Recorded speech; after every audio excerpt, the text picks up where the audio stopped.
Good afternoon, good afternoon, good afternoon. Hello, everybody. So we're Hey, gonna do we're gonna do some stuff everybody. different. We're gonna do some stuff different this morning. I'm gonna go ahead and play a song. We're gonna start this show out with a little music while everybody is coming into the chat room. How that sound, ladies? Sounds good to me.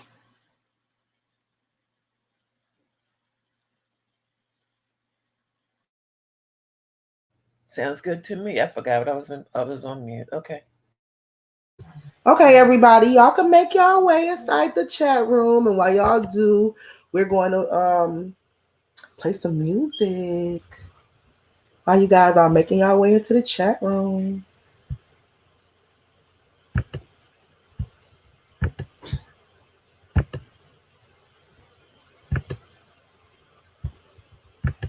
Y'all ready?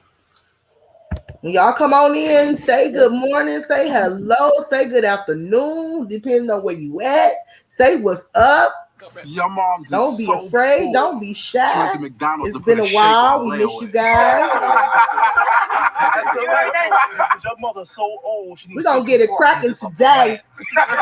Hey, starting off right, baby. Starting off right. Let's Hey, get it cracking Jennifer. today. to comb my hair. Later for that. Who remember this? Drop a one if y'all remember You this. got what I did, man. Touch you. Oh, it's over that, baby. How about you? Yo, How about you? yo. Forget them girls, man. What's up? What's Yo, up? I got a little story to tell you. Have you ever met a girl that you tried to date, Hey. but a year Ah, you wanted to Hey, wait? hey. Let me Hey. tell you a story of my situation. I was talking to this girl from the U.S. nation. The way that I met her was a tour Hey. Come on now. You got to bounce when long you hear hair it. and a You got to short bounce. mini skirt. I Hey. just got on This stage, was my favorite dripping right here, with y'all. sweat. I was walking through the crowd, Hey. and guess who I Hey. met? I ding, was ding, spit in the ding. air, come to the picture booth so I can ask you some questions to see if you're 100 proof. I asked her name, she said blah, blah, blah. She had 9, 10 pants and a very big bra. I took a couple of flicks and she was enthused. I said, how do you like the show? She said I was very amused. I started throwing bass, she started I hear throwing back echo. mid-range, but when I sprung the question, she acted kind of strange. Then when I asked, do you have a man? She tried to pretend. She said, no, I don't. I only have a friend. Come on. Hey, everybody, come on in the chat room. You got got That's what what I I need, need. but you And you say say you he's just a just a friend. friend. Come And you on, throw say some he's just hands in the chat. oh, baby, yeah. Got what That's I what I need, Hey. but you You say say he just he's a just a friend. friend. You Hey, say he just a friend. hey, Oh, baby, baby, you you. got what I need, Sorry, Hey. y'all can't Hey. sing. but you Hey. say he just a friend. Hey. But you say he's just a friend. So I took Barbara's word for it. Okay, so we do not own the rights. And I mean, we do not own the rights to Mr. Biz Marquee song. Okay. Disclaimer. Which we should have probably set from the beginning. Fair use Easier like to that. Before we even played it. It's easier to But rest in apologize than ask peace. permission. 601, I'll tell section you. 601 is something fair use, educational purposes, scholarship. I'm going to learn that. That baby been on enough channels that night to memorize the disclaimer. Hey, look, Don't being judge around the me. world, not yah. I can't find my baby. That's how I be feeling. I be looking for Cindy. I be like, I don't know where. I don't know Oh, why. no, why Why she's she's gone going away. away.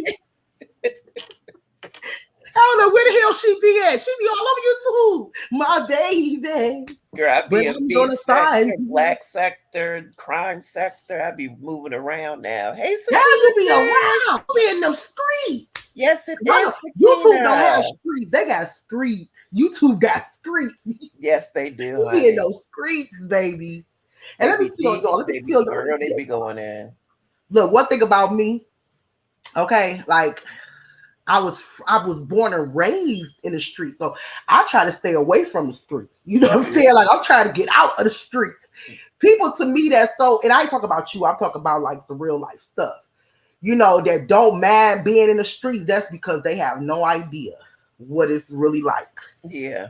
in the streets. Like it's vicious. You know what I'm saying? It's a jungle out there. And the same way as social media, it's a jungle out there. And I'm like, for me, if it ain't making me no money or enhancing me and my calling or wherever I'm trying to go in life, then hey, I'll try to stay out them streets. Yeah, absolutely.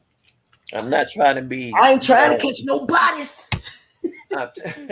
I'm trying to stay as low key as I can, but I be going 10 toes down for Sakina. That's my sis. Hey, Sakina, I just see her comment, honey. Hi. Yeah, that's my sister, girl. That's where I be at most. Girl, my voice sound horrible today. Y'all. I'm so sick, but guess what? I'm rocking this out. I don't let no cold defeat me.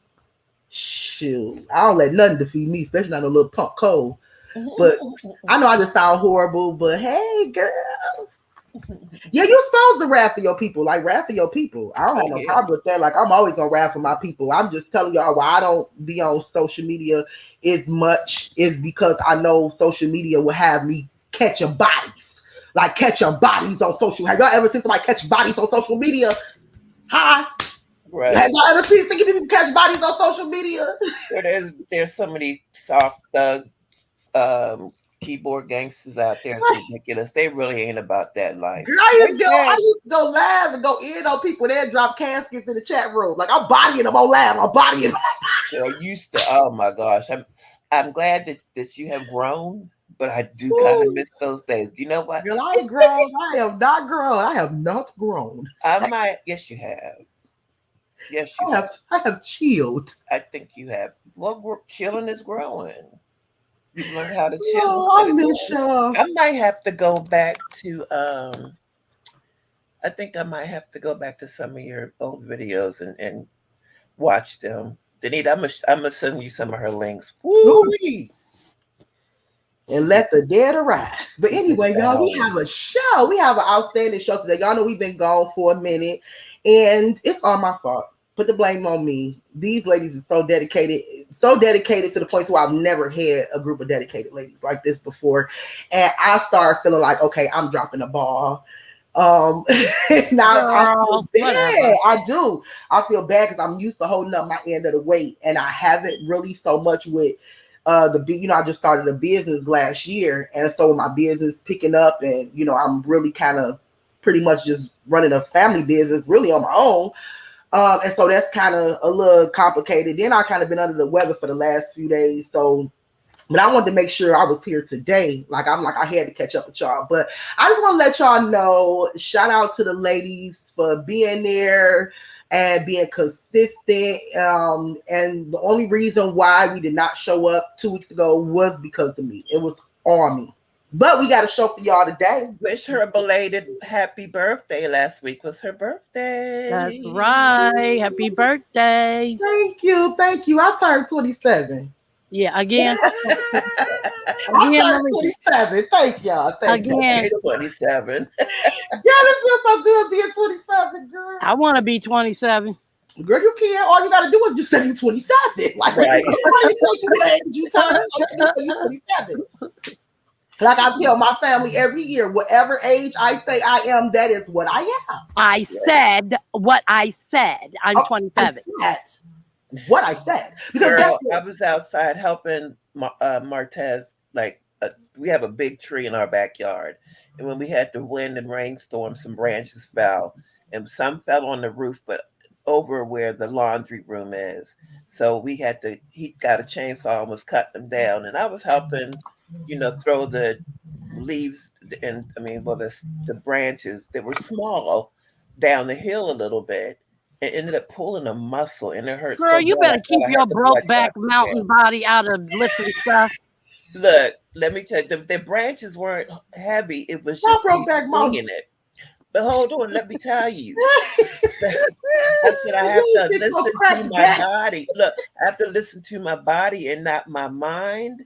Because my mind is 21, but my body is 81. So I have to listen to my body more.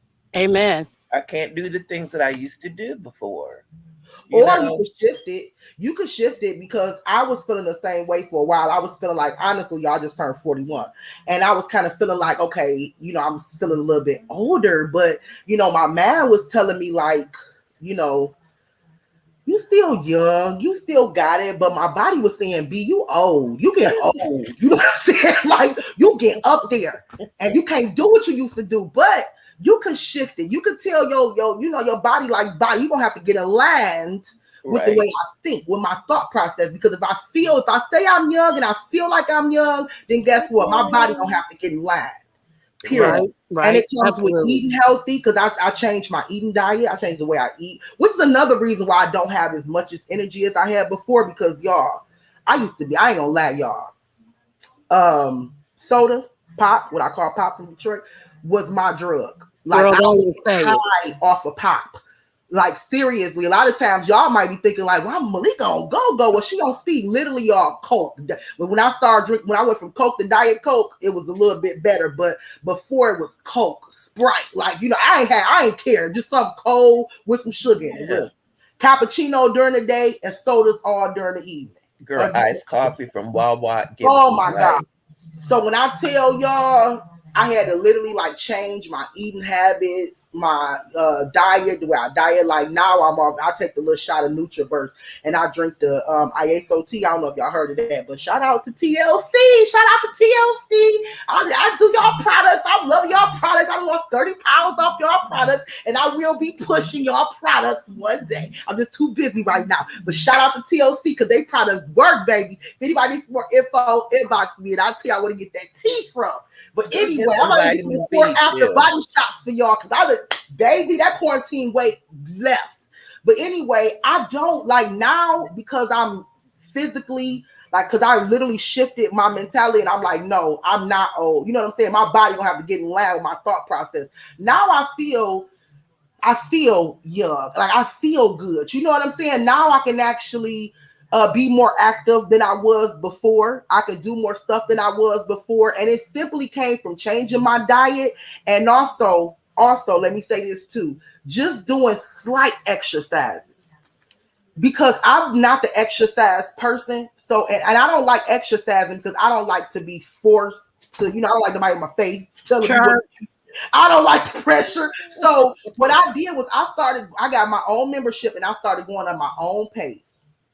Mm-hmm. And I said, you know what? And so my pace normally increases each time I go for a walk around the track.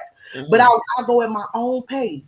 Because see, that's my problem. I can never get to that point. I can never stick with it long enough in order to feel the effects, I think. And because it does take a while, it doesn't happen overnight, and I just think that I'm not able to sacrifice for that long. Get those first results, you will. Because once I got my first I didn't go straight to 30 pounds. Well, this ain't even a part of the show, y'all. We sorry, but I didn't go straight to losing 30 pounds. Like the first time, I think I lost 12 pounds and it was water weight. But that was encouraging because I made sure I bought a scale too. You know what I'm saying? And that 12-pound water weight was encouraging. And like Cindy was talking about too, I had a lot of back pain. I had a lot, and I'm telling you, like I really couldn't do as much as I wanted to do because of my back pain. But here it is, y'all. When I tell y'all health and wealth, I've heard this plenty of times before, but it does go hand in hand. Yeah. And so here it is. I'm trying to pursue or grow my finances, and I'm doing this business, but yet I'm not healthy. I'm not in good shape. You're not taking care of yourself. I'm, so, and I was like, wow. So I knew that this was something I had to get a grip on. Mm-hmm. Okay. Because first of all, that's what motivated me. The fact that I know that I can achieve more in my business and make more money if I get more healthy. That was my first motivation. Okay. Like you're going to make more money. You're going to start feeling better about, you know what I'm saying? Right. And secondly was when I actually got that first result. That first results right there made me feel like, okay, I'm not just doing this stuff for nothing. Like I'm actually seeing results. It's motivation. Yeah. It was motivation. From that point on, and that's what made me want to say something to you, Cynthia, because even if you got to sit while you watching TV or, of course, get your doctor's approval and just maybe do some leg lifts while you sitting there doing some arm stretches, you know what I'm saying? Like certain things that you probably wasn't doing before. Right. And you will actually notice a difference because now, y'all, I can walk a couple miles without back pain. I couldn't do that before. That's a confirmation because my youngest son, Chris, he told me that I need to stretch every morning and stuff. Get some B12 vitamins. That's for energy as well. But yeah, Dee Dee, once my truck gets back on the road, and because Martez is going to be gone, I'm gonna have a lot of free time on my hands. So we'll get together and do some walking and Oh, stuff. oh, oh, oh, Yeah, now just you a got little time bit at for a me. time. Just a Oh, little bit okay. at a time. Don't stress Okay. yourself. Okay. Oh, did he get joked? Don't stretch yourself though. Just a little bit at a time. Just always Yeah. do a little bit at a time. Always help. You Well, know. And you anything you do is something you wasn't doing before. So any little change you make, my sister makes sea moss, which is really, really good for so many different went out. things. Your sister made what? Sea moss, like Where did she literally go? moss from the sea, and she infuses it with other like berries, and I don't know the name, girl, I don't know what she's doing, but it's sea moss and it's good for you, and she puts it on the table and I eat it, and that's what happens. But apparently it's really, really good for a lot of things. And she was saying that especially African Americans, we don't really know the little teeny things we can do in order to improve our lives, and we have to start to get educated. We really And do. sometimes we just give up so easily. Like I was thinking when Cynthia said it, I was thinking like I had that same frame. Like I'm just getting old. You know what I'm saying? Like, Yeah. and we kind of just give up so easy. We don't, especially when you done raised your children. You like, I'm just chilled. I'm good. I done raised mine. I'm comfortable, and I'm not talking about nobody on here in particular, but I watched my grandmothers just live to be old, not really trying to accomplish anything, just live to just be old. And as long as they had a good relationship with the Lord, they was okay, Right. And I don't know, I just kind of feel like we don't have to just allow, because I think sometimes it's maybe our own mindset, or sometimes it's I think it's just our own mindset. We're just not motivated enough, it's just our own mindset, and we allow that to kind of like hinder us from exactly where we're trying to go and what we're trying to do. Because like I said, health and wealth do equal up. I'm telling y'all it do. I'm telling y'all it do. Shout out to Beverly and Jennifer, who both know probably more about sea moss than I do, even though my sister Kimmy is the one selling it. Hey, Marty. I don't know nothing about no sea moss. Do I need to get some? I'm going to talk to my doctors. I'm sure I can do it. But God put everything here on earth that we need. That is the truth, girl. That is true. Medicine and stuff like that, it's just to get us physically dependent or addicted to it.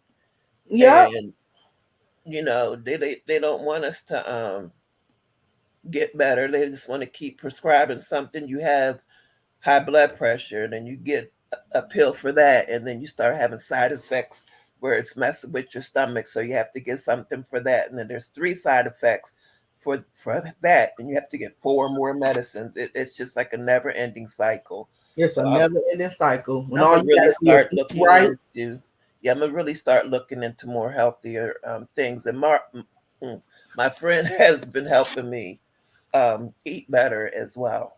But I'm at 195. I'm trying to get 5 more pounds. So when I get in my moods where I don't want to eat, I have weight to lose where I don't look sick. Girl, 195 is my goal weight. What are you talking about? I wish I could be 195. You will. We're gonna Girl. Get we're going.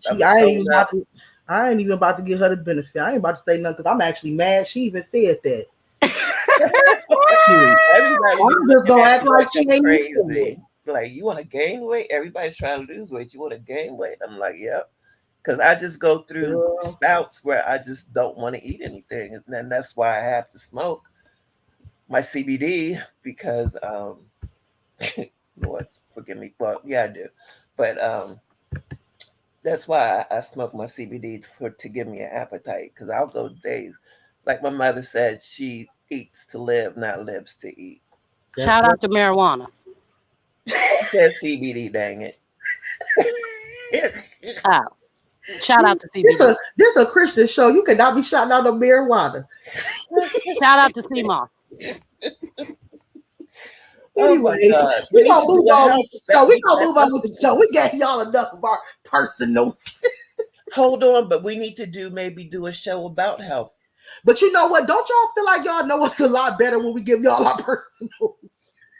Yeah, because it's fun. To me, I don't care. I don't. I'm open their book. That's why I'm I like, don't. go ahead. I'm open I book. don't put too much out there. I mean, but if somebody wants to find me, they've got ways to I find me. just don't I put don't too care. I much don't have out there. nothing to hide. Right. The only reason why I don't put too much out there is because I don't want my words edited. Right. Hear it Right. from me. Let me Right. tell it. Because can't nobody That's tell what my I story did. better than me. That's You what I know, did as on long as I'm Scrutiny. alive to tell it, allow me to tell it. But I That's don't what like I don't say too much because I don't like how it be edited and misconstrued and take out of context, and I don't hear it that happen. So Yeah. That's what I did on Sakina's panel. Like I gave my testimony because I'm like, if they dox me, they're gonna find out. So I want to do it on my terms. Shout And out to the haters. when I want to do it. You stop with your shout outs. All right, we didn't it's waste a it. Christian channel. We that don't was have no hidden talents. Shout out to them because clearly they have no life. I feel sorry for them. Good on Yeah, you. please hit the like button. Thank you. Okay, but we're gonna move on because we gave y'all enough of us this morning. But like I said, it's good that y'all do know. Y'all know what y'all dealing with. Y'all hear For something in real, the they know street, by y'all know now. what y'all dealing with. Y'all gonna be like, shit, y'all are lack of Malika been sick. At least y'all know what y'all dealing with. So Yeah. but moving on. So yes, rest in peace, rap legend Biz Markee. And my favorite song was the one I just played. And that's because I was a player back in the day, you know, from the Himalaya, you know. And so, you know, I used to rock to that, you know, because I used to tell some people he was just a friend, you know. Right. But and then Jennifer mentioned the Vapors. Yes. Can y'all throw in the chat room y'all favorite Biz Markee song? Or even how old y'all were when he came out. I think I was probably about a good. Okay, I ain't telling that now. Yeah, I think I ain't telling that. I already told my age, but I'm just not gonna say that part because I don't know if I'm right or not. When did he come out? I don't know, but I know it was like Was it in the 80s? 80s. Yeah, he was 80s, and I was born in 80. So oh Lord, girl, I couldn't have been a player when that song came out. I probably Malika, would. did you just say you were born in 80? I was born in 80. Well, that's just me. That's just rude for you to I throw that out like that. graduated in 83. Oh, 3 years later, we graduated from high school. That's a little terrifying. That's disrespectful. That's cute though. That's so cute. I feel like a baby. You are a baby. I feel like a baby. I was just feeling all old and shit. And I feel like a baby. See how God works it out. Won't he do it? Won't he do I told you it was a Christian channel. Won't he do it? Won't he do it? Okay. Y'all was what in 1980. Y'all was what? Graduated college, you say? High school? High school. Okay, don't get carried away. It was high school, and it was 3 years after you were born. Okay. Shout out to me in high school. Okay. I just had to make sure I got that right. Okay. Oh, he started in 77. Okay, he started in 77 to 78. So I was like in the 90s. Oh, you was 8. Darren, you know better. Darren, you know better. No, Biz Markee started out in the 80s, didn't he? Somebody Google it for us. Oh, I'm sure Darren did. That's why he can. Yeah, I'm sure Darren Googled it before he put that on there. 77 or 78, that might be right. Because well, guess what? When Biz Markee came out, I wasn't even born. You wasn't even okay, born. hello. Again, I'm not how many of y'all can say that? What's the word I'm looking for? Music is what? It never dies. What's the word I'm looking for? Ooh. Like musical, like Whitney Houston music. Legendary? It's something that'll last forever. It doesn't matter. It has no time frame because you can still listen to old music now and it kind of relates to stuff that's going on now. I know what term you're looking for. Somebody help me. Timeless. Thank you. Timeless. That's my you know girl. what? That was such an easy word. We could not figure out. Right? It's 3 of us and we could figure out timeless. And the girl said it's timeless. Right. Thank you, Jennifer. See, that's that Mayor Jaweja. I have brain fog from having COVID and double pneumonia. I have brain fog from having double pneumonia and COVID. Yeah, it's a real thing. I didn't know it was till I got it. And then my cousin told me she got it too. It's okay. It's okay, baby. Nobody beats the Biz 1988. Okay. All right. And they came out with the whole Wikipedia information. Right. Okay. I don't. So yeah, okay. I was like nearly a speckle in my mother's thoughts, I'm sure, because she was a hot mess. Um, in 77 and 78, but I didn't come into fruition until 80. Nobody So, beats the biz. Nobody. and then I don't know when Just a Friend came out, but if I wasn't a player, I probably had players' intentions because I was a child. The music is timeless, so by the time you heard it, I just like to have a little fun. Actually. always. We always. Okay, but anyway, and don't take anything. I don't care if I do take it personal, really. But anyway, so yeah, he was definitely a rap legend. He was definitely somebody that we wanted to play his song, give a shout out to, and we pretty much knew everybody on this channel knew who he was. Right. Okay, I liked him a lot. yeah, right. I know. I liked Biz Markee, and it was another one too that I hadn't heard in a long time. Who sung "Ain't No Future in Your Frontin'"? Do y'all remember? No, I cannot think of his name. I don't even know what song. What was it called? Ain't No Future in Your Frontin'. Yeah, no. I know that caught with a kilo, and if I ever did, yo, you never be with me. MC Breed. That was his name. MC Breed. I used to love MC Breed, and I used to bump MC Breed and Biz during that time because they both, Breed. I got it now. Ain't No Future in Your Front. Okay, but anyway, moving along. We also got the news a couple of weeks ago that Keisha Cole's mom Frankie passed away. And if you guys don't know who Frankie is, I'm gonna put up a quick picture of her. And she has been battling drug addiction, I think for years. And so I know Frankie, a little background about Frankie. I don't have a video or anything that, for us to watch. But I do know a little background. I do know the fact that she had a lot of kids, maybe 7, 8, or maybe even more than that. She had a lot of kids, and Keisha Cole and the rest of her siblings was put into foster care at a young age or went to live with relatives or family members. But anyway, so Frankie have always had this drug addiction that she battled with since Keisha Cole was even Keisha Cole. Okay. And so she just recently passed on her 61st birthday. She passed on her birthday, y'all, from a drug overdose. Oh my God! On her birthday, on her 61st birthday, July 19th to be exact. She was a Cancer woman. Her birthday was actually 4 days after Mass. And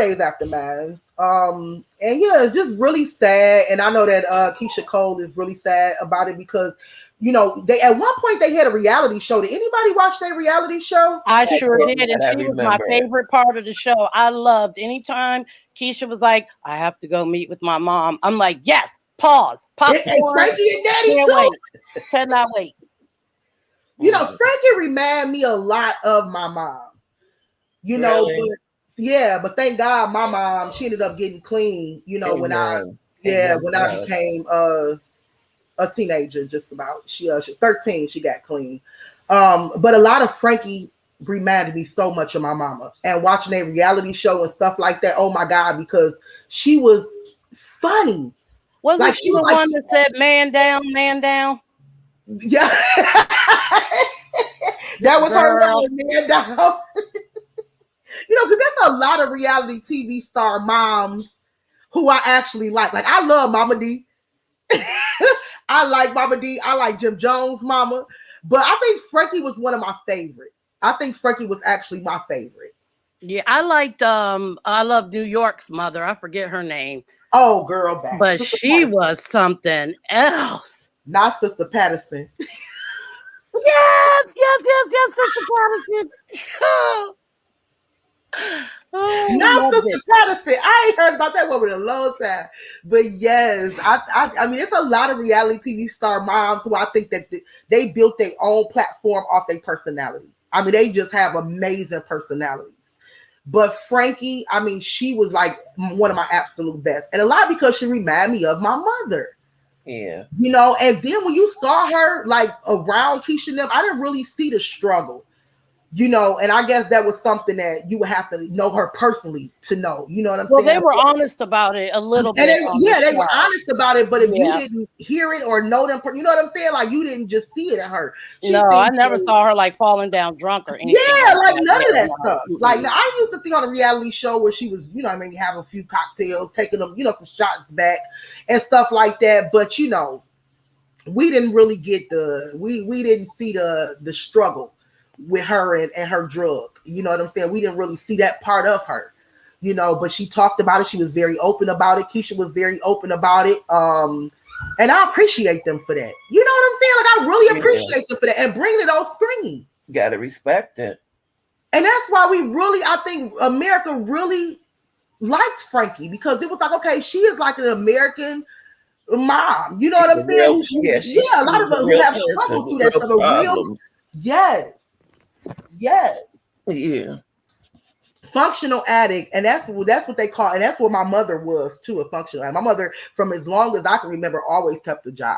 So was I. Always kept a job, always raised me. Okay. And I was the only child and spoiled, rotten. Like I literally, and I used to tell people this when I was a kid, I had Pee-wee's Playhouse in my room. That's how much she spoiled me. She made sure I had everything so I wouldn't bother her. Okay, I know now. I know why she did it now, but make sure her ass don't come out that room. Okay. Wow. But you know, so my mother was a functional addict. It wasn't like I went hungry. It wasn't like I didn't have my hair combed. I went to school dirty. Oh no, baby. No. Total opposite.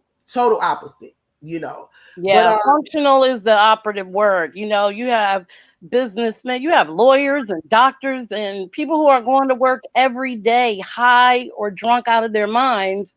And, you know, most people, if they knew, would be really, really surprised. But that's really kind of the scariest kind of addict, because you can't convince them that they need help, because they're still working and they're paying their bills and whatever, you know. And somebody who is addicted to a substance is not going to be persuaded by you saying it's bad for you, because clearly they're self-medicating in order to cover something that is so painful that they just can't deal with it. So they're not thinking about themselves from the get-go. So functional addicts are really hard to talk to because you don't really have any evidence. Hey, Chrissy. Yep. And thank you, Christy. That's so true. That's so true. And one thing I can say about my mom and her situation is she kept a small, close-knit circle. Most of the people that came around us was always family, because we had a big family, and her siblings was addicts too during that time. Well, two of my uncles and one of my aunts.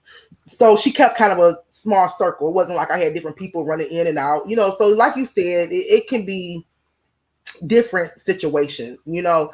And but one thing I wanted to kind of ask y'all, do y'all think, and this is something that I thought, and I wanted to kind of ask y'all this and maybe bring up a topic of conversation. Do y'all think maybe being that Frankie was around a different collective of people and had more access to money or drugs or whatever, it may be harder for her to stay. It was probably harder for her to stay clean. Do y'all think it's harder for people to stay clean when they, you know, when they have access to maybe a certain lifestyle or money? 150%, because somebody in the chat, I'm sorry, I wish I could remember who said that she had money and probably was surrounded by, you know, enablers, which is really, really difficult. If you look at most celebrities that die of drugs, their family will tell you, we would call and they would tell us we can't talk to them or they're not available. They end up giving over their lives to people who don't have their best interests at heart, who don't want them to talk to their families, or someone who might stop them from destroying themselves because they're benefiting from it. Right. They want to keep them under control so their family can't get them help. And that's why sometimes having money and stuff can be a blessing and a curse. You know what I'm saying? Money like, doesn't buy happiness. Yeah, like you can, like Keisha Cole had the money to put her mother into a rehabilitation center to get her some help, or to get her the best professional help she could possibly have. But at the same time, that also opened the door. The money opened the door for her to have access to all of these other, you know what I'm saying? Mm-hmm. I'm just like, it's a blessing and a curse at the same time. Not, I don't want to put this on her. I'm not putting it on her child, nothing like that. I'm just saying, like, the way I was kind of looking at it, like, dang, like, I wonder if, you know, it was probably even hard for her to stay clean because of who she was. And, you know what I'm saying? The fact that she had access to money. And like you said, And people yes, probably people around her, around. enabling her. And had people around her. And I heard somebody talking about their mother was an addict, but she would get her stuff from one person. She wouldn't go to different people. And with them putting, you know what, I'm going 22, 23 years clean from smoking crack. Thank you, Jesus. Thank you, Holy Spirit. Amen. But Amen. I would be scared to touch it or anything that's not weed. And sometimes that can be, you know, you roll the dice. That's why I do CBD most of the time. But they're putting fentanyl in it. They're putting all this stuff to stretch it to make more money. And this is why a lot of people are dying from overdoses. But you They don't know what they're getting. You lucky though, Cynthia, because Oh, I'm blessed. some people, yeah, you blessed, because with some people, they like when they walk away from, they cannot get high at all because that would take them back down that road. Yeah. So for me and me watching from the outside looking in, of course, because I don't know Frankie, but I remember from the reality show after she got a rehab and she was cleaning everything, and they had her around alcohol when everybody went out of town, and they had her around alcohol. But at this point, she had already been clean and sober for like, what, 30 days, 45 days, something like that. And so she ended up taking her first drink, and we saw this on TV, okay, after she got a rehab, okay, for being gone for like 30, 40 days. And they didn't want her to have a drink, but she was like, shit, I'm grown. You know what I'm saying? Took her first drink, and it went from that to her smoking weed again, and from that to her relapsing. So everybody is not as strong to be able to say, you know, I can just sip something or hit a little blunt and I'll be a little joint and I'll be okay. You know what I'm saying? Without going back down that road. I'm scared. Huh? I'm scared too.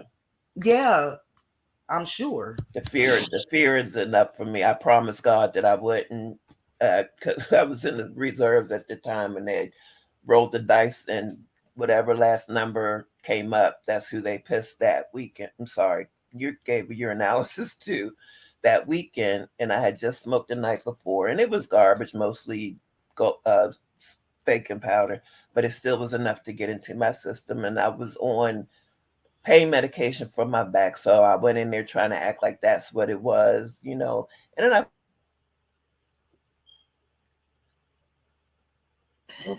You know what though? The people that you hang around it's just as important when you're clean. You can surround yourself with people who are supportive, supportive and want to help you, you know? Right. And you definitely have to change people, places, and things. That's like a must. And some people need to go to NA meetings and AA meetings. Some people don't. I got delivered. I went to church. I got delivered. I got the demon cast out of me for cocaine. Yeah. But, yeah, I can have some wine or a drink. I don't really do alcohol like that, but I'll have some wine. Like I said, I smoke my CBD, and every now and then I'll mix a little bit of real stuff with it, you know. But I've even cut back on that. I got a weed pen now, and that thing ain't no joke, so I don't need a whole bunch of it. Shout out again to marijuana. But it is it is a struggle. It is hard, you know. But when I made God that promise, I'm like, God, if you make my test come back clean, I promise you I won't touch it anymore. It came back dirty. I still didn't touch it. I went to a program. They made me go 30 days. I went ahead and did the whole 90 days. It was outpatient. I did my 90 days. I graduated and all of that. I started going to NA meetings, and I'm like, you know, I was been delivered from that. I don't need to do all of that anymore, you know. So if I ever got the urge, I prayed about it, and now I'm good. Right. Amen to you. Y'all, but my series talking about Frankie, my point was I don't know why I feel like with her being surrounded, you know, and having the resources and the money and stuff like that because of who she was, it was probably an even harder battle for her. You know what I'm saying? So that's what I really wanted to kind of touch on and talk about, Right. So my prayers go out to the family. We know Keisha Cole is really taking it hard. She had posted something on her page and posted a bunch of pictures with her and her mother. We're not gonna go through the pictures and stuff, but our heart goes out to them because, like I said, I know how it is to be a child of a mother who's an addict. A lot of us can relate to being addicts. You know what I'm saying? So we know the struggle. And so this is why it touched us personally. Right. Praying for you, Keisha. Most definitely. Absolutely. Most definitely. Okay, so moving along. So y'all know about the 2021 Rolling Loud festival. I wasn't gonna say concert, but it was a festival that happened was it last weekend?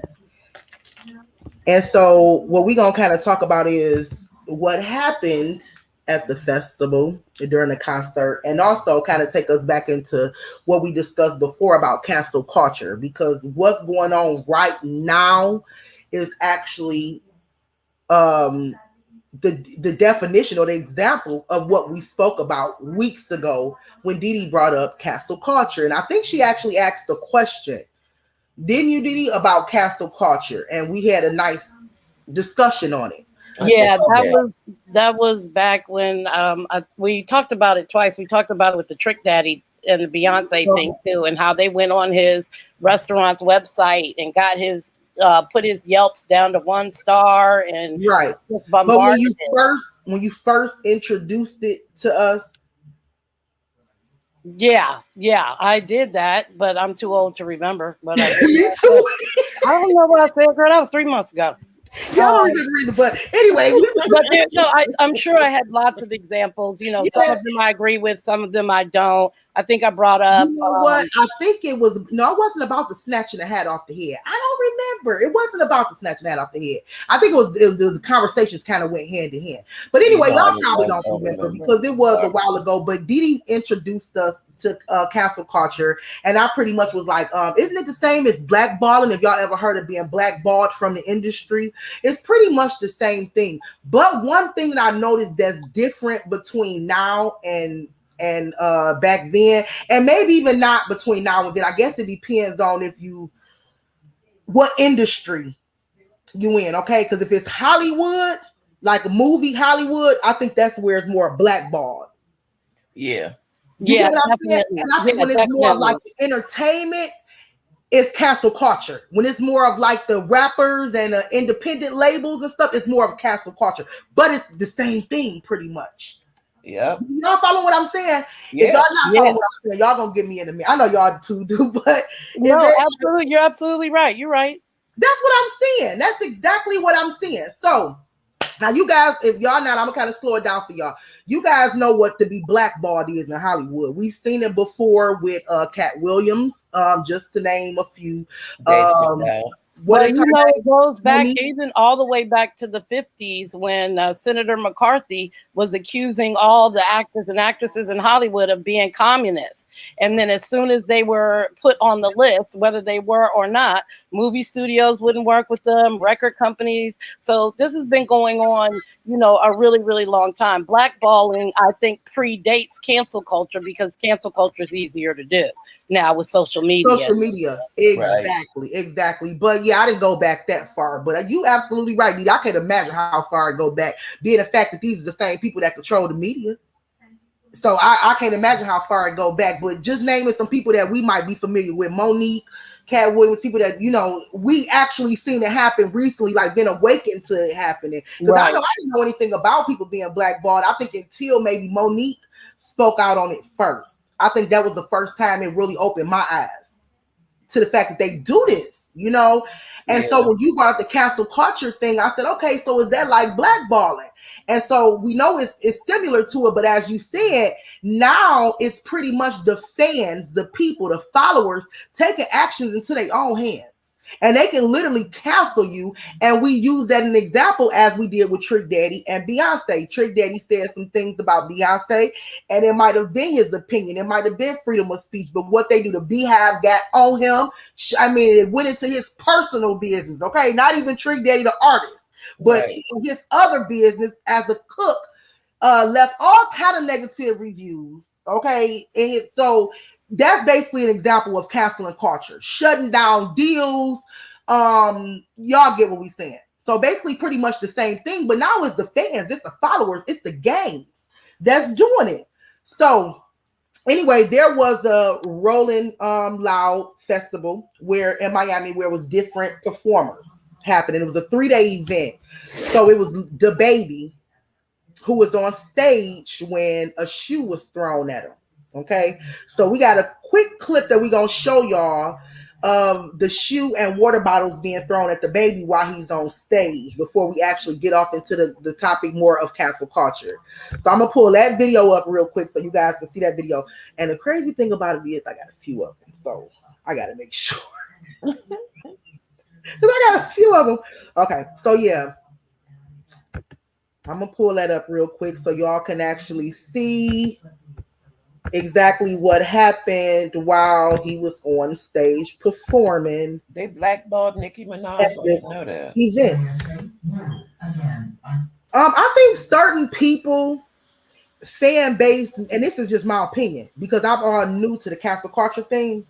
But my opinion is some people might be so powerful in their stands and where they at, like a Beyonce, to where they can't be touched. I don't think Beyonce or Jay-Z can be canceled. I think it'll depend on how grievous what they say or do. It'll literally take. What society will actually come against that society? Right. And to where they can't, until where they put them to shame and cancel them, because whatever go down in that society versus that society will be handled behind the scenes. Oh, absolutely. You know that Jay-Z, Beyonce gonna have that behind the scenes, baby. So they can't be canceled. I think certain people, this is just my opinion though, I think certain people probably can't because they so powerful. Yeah, they probably cannot. But you got people like DaBaby. If you guys don't know, he's like a still kind of a new up and coming rapper. He hasn't been in the game long, and so yeah, his career still hanging in the balance of the people. I don't care. Yeah. Okay. So give me 1 second. I'm gonna go ahead and play this clip for y'all. No better than you. If you just as special as me, put a hand in the air with a cell phone in it and turn the fucking light on. Put a hand in the air with a cell phone in it and turn the fucking light on. You special too. Who the fuck threw that motherfucking? He was ready. Did y'all hear that? Did y'all see that? it? Yeah, let me try to rewind it again. Make sure everybody turned up just a little bit. Can y'all hear it okay? Who the fuck threw that motherfucking busted ass goddamn Adidas? 50 Cent Adidas. That's you? You the leader of the busted ass goddamn Adidas. Y'all see that? Yeah, knock them out. Fast. Oh, he had cat-like reflexes. Yeah. You special too. Who the fuck threw that motherfucking? Well, if that would have hit him in his face, that'd have been done. 50 Cent Adidas. That's you? He said Adidas. He knew what kind of shoe it was. Open that bitch up. Don't be no hoe. Or I come do a front flip out there on y'all motherfucking ass. Open that bitch up. Okay, so that's one part. Okay, so y'all see that somebody was ignorant enough to throw a shoe.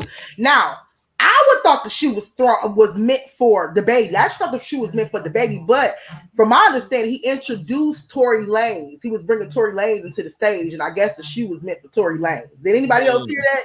No. Yeah, that's what they found out, that it was actually intended for Tory Lanez. Okay, so if you don't know who Tory Lanez is, it's another rapper who haven't been in the game for too long, and still his career depends on the people.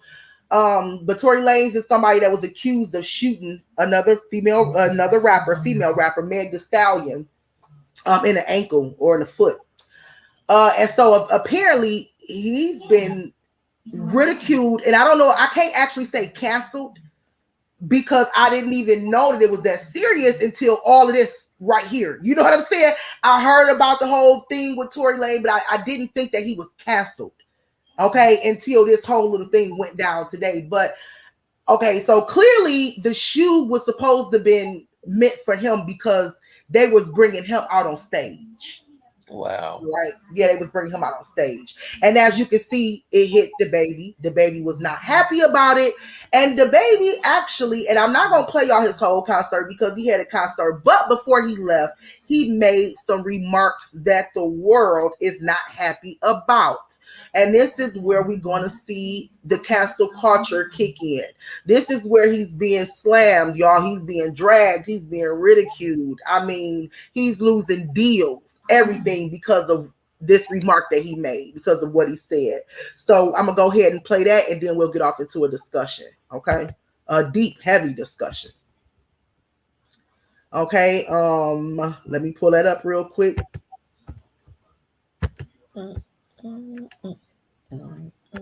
I guess it should have been a hint that Tory Lanez was in trouble if he's being brought on stage by the baby. Yeah. Yeah, exactly. And like I said, I really see myself personally. I really just got up on Tory Lanez like last year. I didn't really know too much about him. I didn't know if he was a singer or if he was a rapper. I didn't know what the hell he do. Found out he could do both. Okay, so, I was like, shit, is he singing? Is he rap? What is he doing? He's a multitasker. Most of them nowadays is doing everything. They doing it all. They even twerking. They doing it all. So like, you know.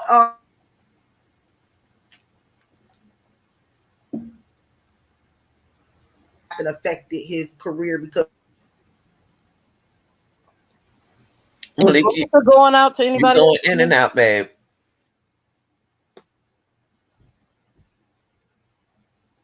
Exactly, Jennifer. Malika, we don't have your volume. We can't hear you.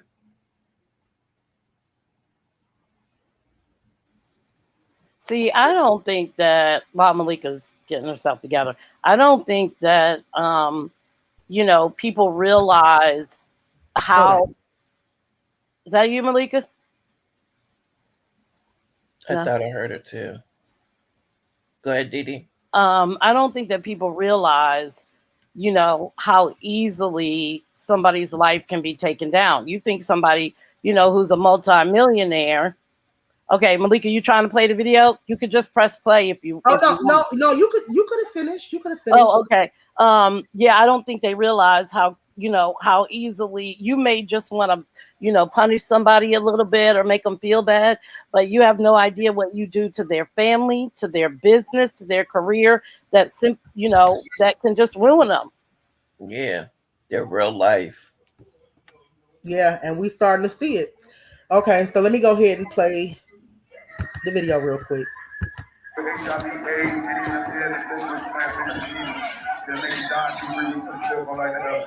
Lady, smell like water. Put yourself on like that. Fellas, lights up. Fellas, you ain't stuck in the parking lot. Put yourself on like that. Keep it for real. Now we got niggas suspect as a boss. Be real.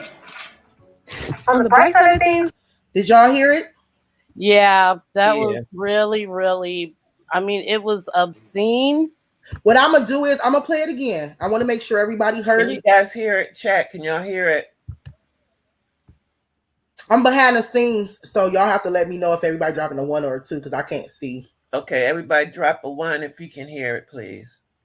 And I'm gonna play it one more time. It's real quick, so I can make sure you guys heard exactly what he said before we get off into our discussion about cancel culture.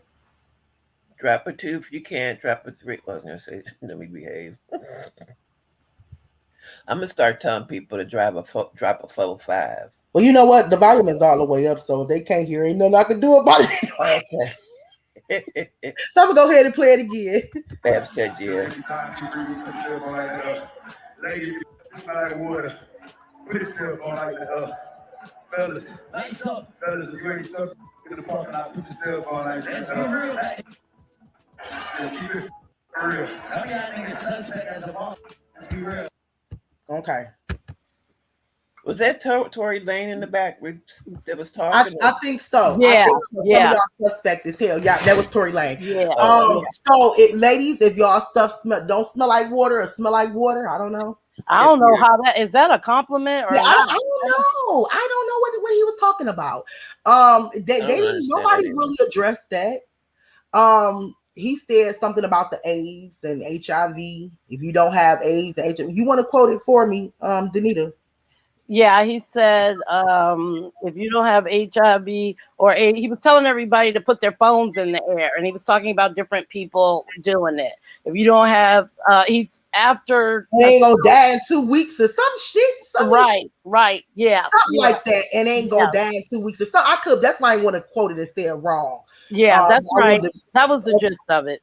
Okay, that's what I thought. Okay, and if y'all not out in the parking, or if you ain't a nigga about to go in the parking lot and suck another nigga thing, basically. So you know the LGBT community, as well as the HIV/AIDS community, got extremely offended by what he said at the end of his concert, which is about to open up a door for controversy.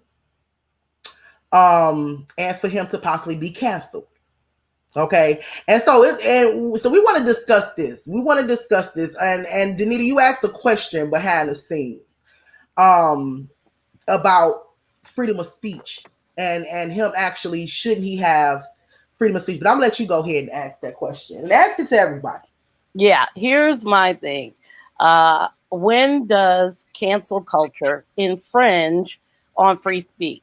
Because in my opinion, we hold too much stock in what celebrities say and what they think. I always use the example that if I buy a ticket to a Jay-Z concert, after that concert is over, he doesn't owe me anything anymore. I don't have to see his kids. It's not my right to know whether him and his wife are getting divorced. That's none of my business. I have gotten what I needed and what I paid for.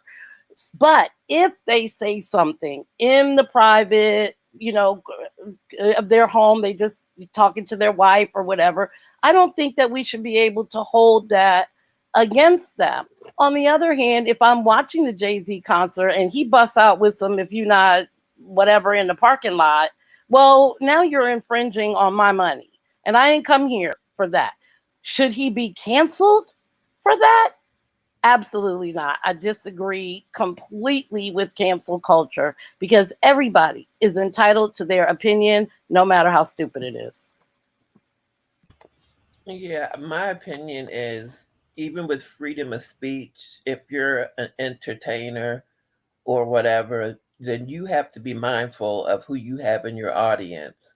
And you don't want to offend anybody that's in your audience. So to me, you need to be careful what you say. But see, doesn't being careful mean stifling yourself? Now, if you talk about a certain group of people at your concert and those group of people are there, don't buy a ticket anymore. But there are other people who maybe either agree or weren't offended enough not to go to that show anymore. So the fact that that person can no longer, make money and do the things that they need to do creatively simply because of something that they said, I don't think that's for anybody to decide. I mean, when they get to the, to the Astrodome and there's nobody in there, they'll get the message. But I don't think any group of people should be able to just cause someone to lose their entire life.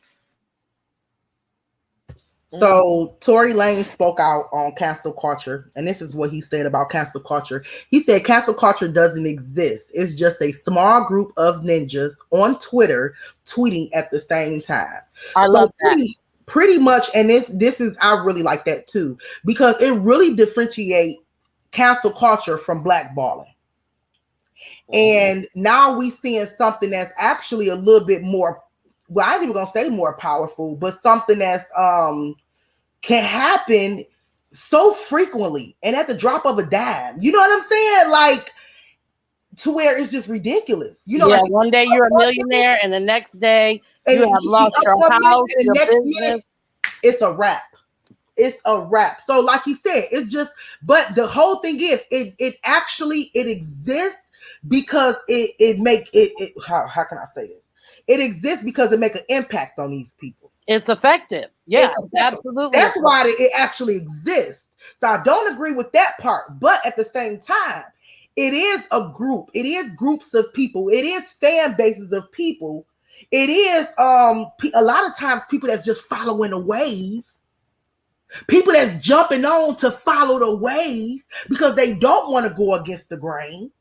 You had some people who probably believed in their heart and soul that Tamika and Tiny was and T.I. was innocent, but they followed the wave. Or you had some people that believed that Bill was innocent, but they followed the wave. Right. They couldn't speak. They couldn't speak against the wave because they too afraid they might get canceled. Because guess what? Once they speak against it, once they make a stance, then what happened? Oh, such and such said it was okay, and this was okay. So now they have to worry about being canceled. Right. That's what happened to the host of The Bachelor when the contestant girl, they found a picture of her at a plantation party, and she was all in the Southern garb and everything. And the guy that was the Bachelor was Black. And so, of course, everybody went nuts. Oh, she's a racist and blah, blah, blah, blah, blah. And so she was canceled. And then the host said, I know her very well. And I don't think she's a racist. And, he had to quit his job. He had to leave simply for saying, I don't think she's a racist. Oh, well, now you're a racist too. And you got to go. And so it goes too far sometimes. I think it goes too far. Everybody is entitled to their opinion, and you can even say it on Twitter. But when you do things intentionally to ruin somebody, like they did to Trick Daddy, now to me, you're being excessive. It's okay for you to say you don't like it and I don't appreciate what he said and I'm not buying his music anymore. But when you go onto his business site and purposely reduce his Yelp reviews and then put little pictures of lemonade and little pictures of bumblebees so that they know that it's you doing it, that's excessive. And I think there should be bullying. For that. It's cyberbullying. It's just cyberbullying. That's all it is. Yeah. You just cyberbullying, and if you can get enough people to jump on board, you cancel. Yeah. Because guess what? Your music now is digital. Just about everything is digital. Yeah. You can get enough people to jump on board, you cancel. Because guess what? No sponsor gonna want to sponsor somebody. No endorsement people gonna want to endorse somebody. None of these people is gonna be in partnership with somebody who the whole world is against. Because it'll drive their sales down. It's gonna drive their sales down. A lot of people that had endorsements, when they get a domestic violence case or a drunk driver's case, they drop them like a hot potato. Exactly. So this is his take on cancel culture. And that's exactly, pretty much what it is. And we spoke about this before. We said every time we see it, we definitely gonna point it out. And so I'm also going to show you guys. I'm gonna pull this up. We got some things that we're going to show from the Shade Room because they have a lot of the updates and things like that. So we also going to show you guys how he actually was getting ready to put out a clothing line or had a deal for a clothing line, and that was snatched away from him as well because of that. And that this is. And let me just say, too, because I never really stated my opinion, okay? Right. I didn't, okay, let me just say this. I'm going to play devil's advocate. I'm going to go ahead and do it. The hell. I don't like being on everybody's side. I don't like being on everybody's side. Because I got to be one of the people that's saying, I'm about to play devil's advocate. I don't feel like he said, okay, first of all, this is a rap concert. This is a rap concert. Anybody been to a rap concert? You've been to a rap concert, drop a one. If you ain't never been to a rap concert, don't say nothing. Don't say nothing. Because if you've been to a rap concert, drop a one. If you haven't, you can't even speak. That's true. This is a rap concert, trap music, rap music, anything goes. You light up, you spark up, you whatever. This is in Detroit where I'm from, we light up, we spark up. I don't know about your hometown, okay? It's a rap concert. Things be said at rap concerts. I didn't find no offense in what he said. I don't think he said F you gay niggas or whatever. Right. He didn't say anything like that. He said you ain't out there on your way about to suck some thing. If your stuff ain't been whatever, throw your MF phones up. So for me, that's rap concert energy. maybe it, and I didn't now. No. I'm gonna stay on my road. I'm gonna stay on my path. It's rap concert energy, and it wasn't to me a direct blow or shot at these groups. It wasn't. It was just something that he just said. It wasn't well thought. It was something he just said. Yeah, but actually, the people he was talking to wouldn't have even been there because they out in the parking lot. What he said. Oh my God. Okay. He was basically saying, if you're not out there and you're in here in the parking lot doing this and doing that, right. if you ain't got no sad news when you feel like you about to die tomorrow and you amped up and you got this energy because you know what song I'm about to drop, what song I'm about to do next, I'm about to do my hit song next.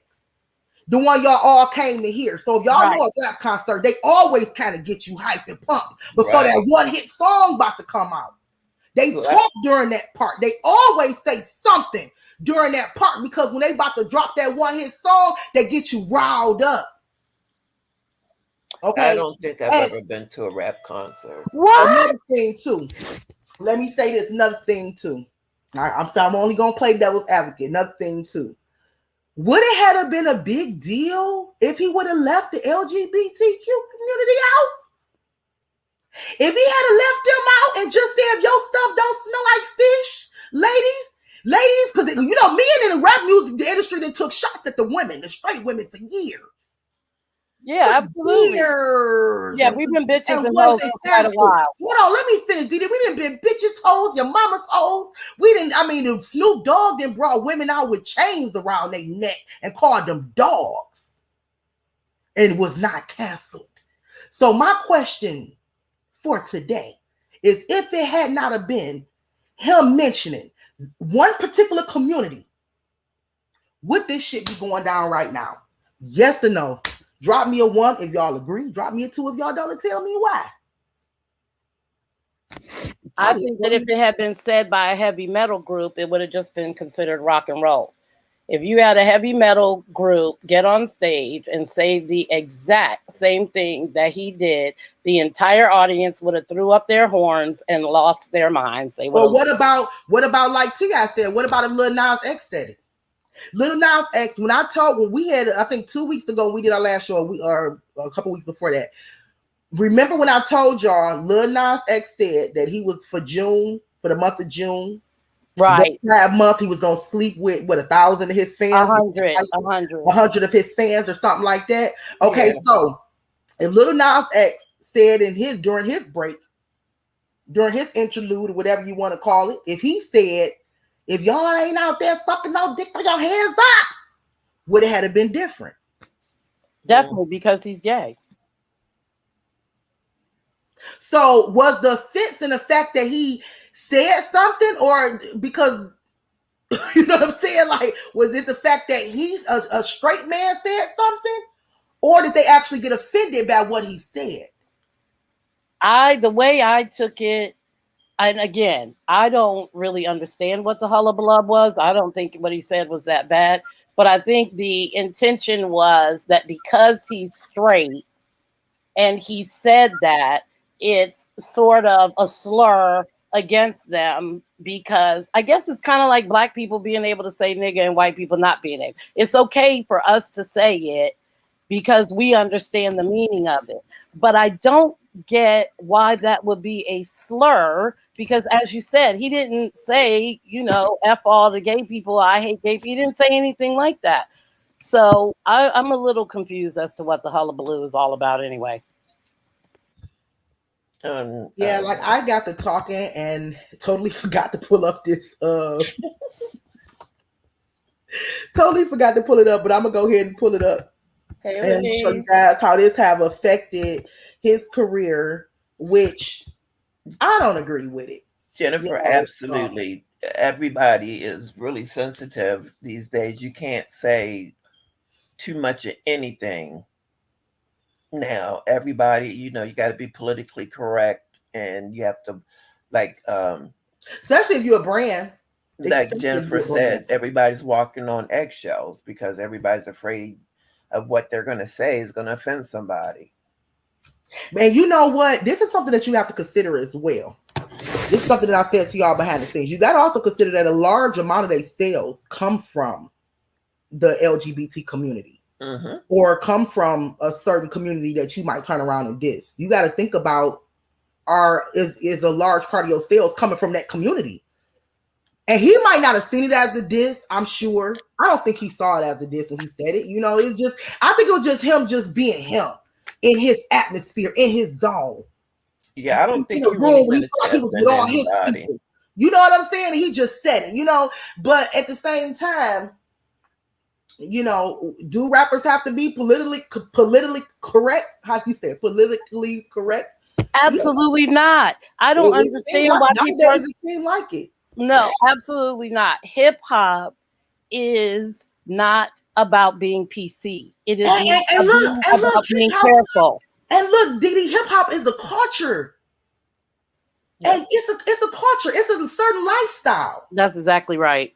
That's exactly right. It's not just about the music. It's about the clothes. It's about the music. It's about the people. It's about the personalities. So, and also, not for nothing, I spent a little time on the stage myself many years ago. And the one thing that you do is you kind of go in this zone. And when those people start screaming and chanting for you, it is a physical feeling that you can hear, a wave that you can feel within your body. And you can get so hyped that you don't really know, what you're saying. I don't think there's any video of him ever saying this before. So maybe he just got caught up in the moment. What is it, dopamine that's released?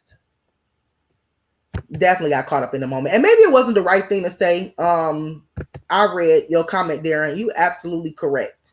I didn't look at it like that. I guess his perception would be that if there was some gay people in there, they would be out in a parking lot sucking stuff. I didn't take it like that. I took it as if he was saying, if you ain't a gay nigga out there doing this, you know, not everybody. If you ain't a gay nigga out there doing this, then yeah. If you ain't a girl out there doing that, if you ain't got HIV and worrying about this, you know, and then probably, of course, it wasn't the right thing to say. I'm pretty sure he learned that now. Right. Right. But at the same time, they still young. They still fresh in the industry. Allow them to grow. Allow them to learn. Cancel them so soon? Yeah, absolutely. And what are we, and African Americans lately have had this problem too. If anybody say anything off color or they make a joke or whatever, now all of a sudden we want to cancel them. And I don't understand at what point do we give forgiveness? How do we fix it? How do we teach people? How do people learn if they can't make those mistakes and then come to somebody and say, oh, that was bad? Really? Why? And then get the explanation. Now, Darren is right. I did not think of it from that perspective. But if I was a homosexual, I may have been like, why, if I'm gay, I'm out in the parking lot doing that? Yeah. It's a very, very good point that I had not thought about. Yeah. I guess because we're not gay. Comment that you have to be careful as an entertainer. You have to know that everybody's out there in your crowd, and you have to be careful what you say. I don't agree with what they're doing to him, but you do have to be sensitive these days, even though I don't think that you should have to be, but you have to be. You have to keep in mind that when you say things to certain people, it is very offensive, just like somebody calling me a nigger or a bitch. One person did it, and probably one person only would be able to do it, and it wasn't said in a negative way. It's just this person refers to all females when they're talking men and whatever, that's what they say. And like I said, only one person I would allow to do that because of who that person is. But it sounds like his record company is named the right thing now that they done dropped him. Boohoo, man. Big bunch of crybabies done took his record deal away. I think this was, I'm assuming this was a clothing line. Is it a record deal? Well, whoever, I don't care. I'm gonna go through the things real quick. I'm gonna go through the slides real quick because it's more than just this. So I'm thinking it's a clothing line. He was launching a new. Oh yeah, okay. Yeah, he was launching a new fashion line. You just kind of went above me, Didi, but it's okay. even though I was patiently waiting on y'all. but no, but no. Yeah, this was his new fashion line that he was coming out with Boohoo Man.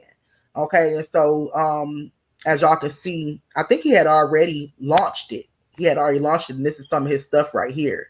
And so yeah, they dropped them. So things That's are not unbelievable. yeah, this is what the Shade Room posted. Things are not looking up for the baby, and he continues to receive heavy backlash for his comments about the LGBTQ community and AIDS and HIV/AIDS survivors at the Rolling Loud this past weekend. So the Boohoo Man announced they would no longer be working with him. So right here we see automatically cancel culture in action. Okay, working against him. And this is the prime example right here of it. Okay. And of course, the next thing that they have you to do, and let me also say this too. I wanted to say this before I kind of move forward and respond to, let me go back up to his response. Darren response about hip hop is not about being politically correct, but the environment and the climate we are all living in now seems to be.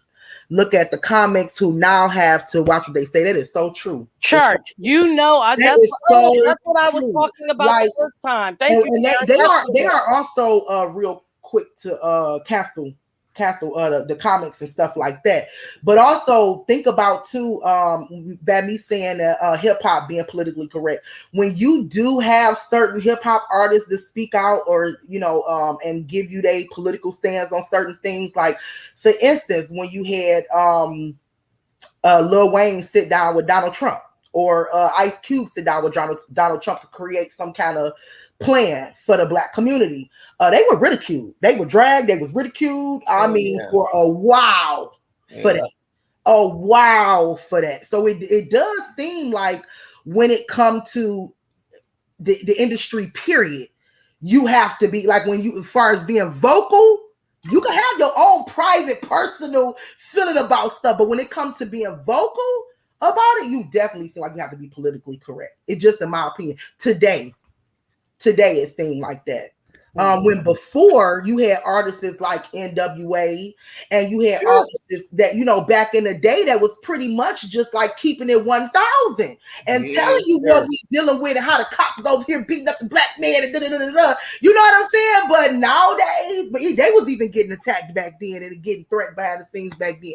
But still, like nowadays, yeah, it's like nowadays they have to walk on eggshell. Did he apologize?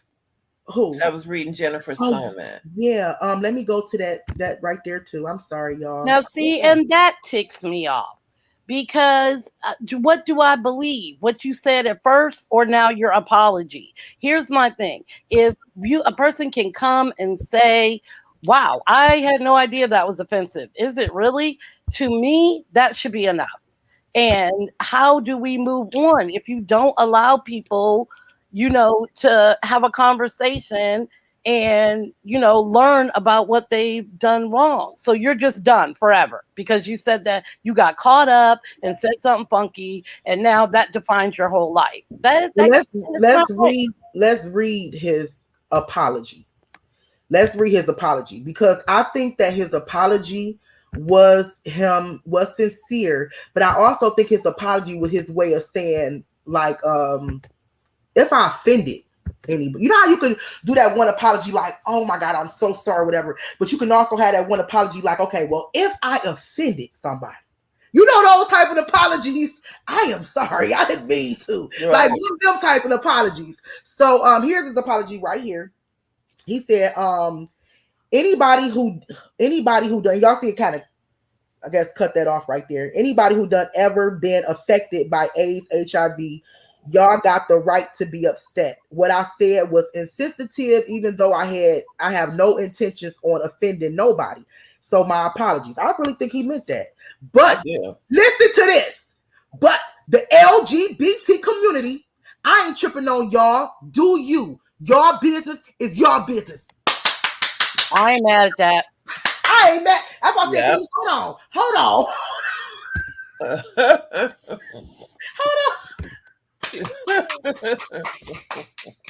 I'm sorry.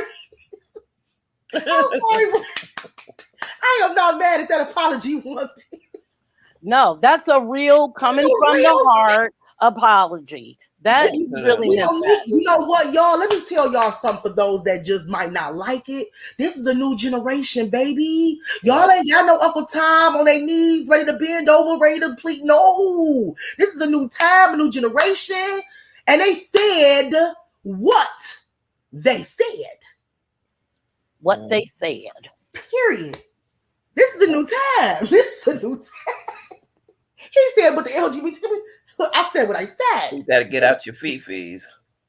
Basically, I said what I said. Right. And again, I don't see that, I don't see him meaning it that way. Of course, he meant it in a demeaning way. There's no doubt about that. He wasn't shouting that out to say, good for you if you're out in the parking lot getting your rocks off. That's not what he meant.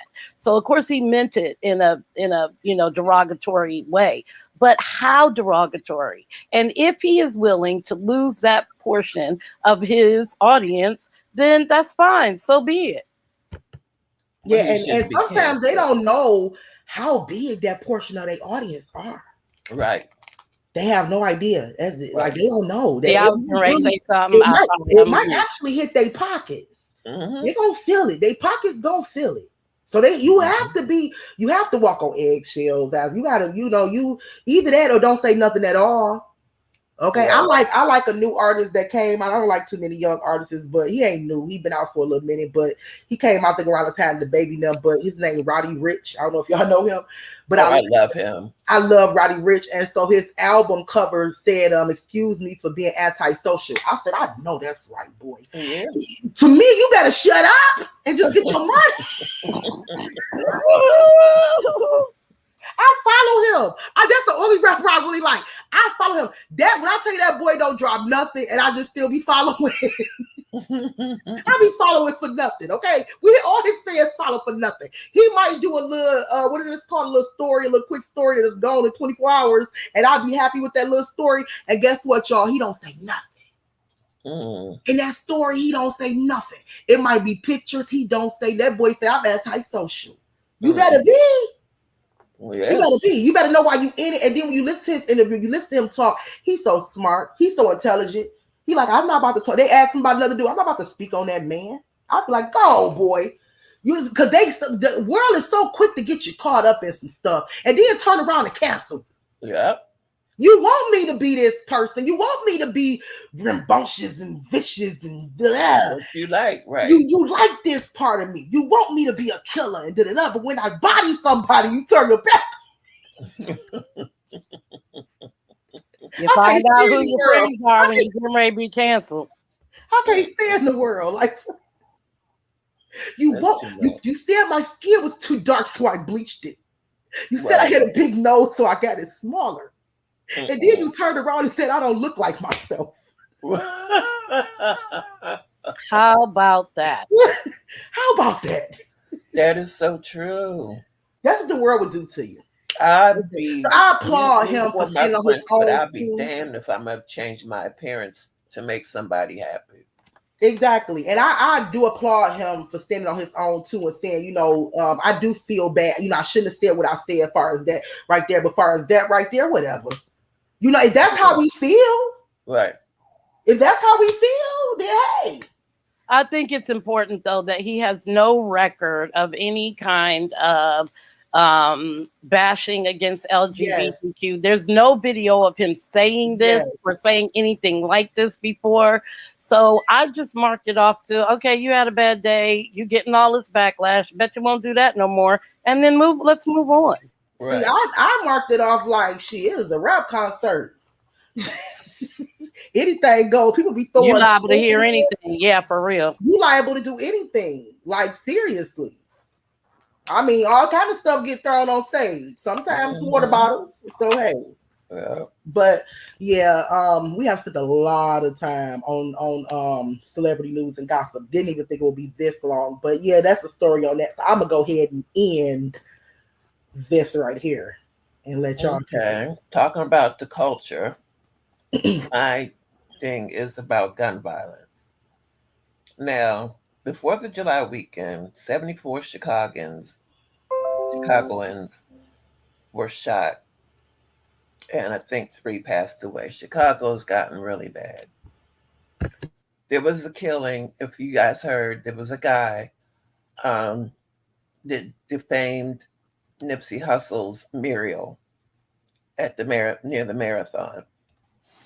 And he was on live and taking pictures of him with the paint and stuff in his hands, so they knew who did it. He wasn't ashamed about it. He let the world know.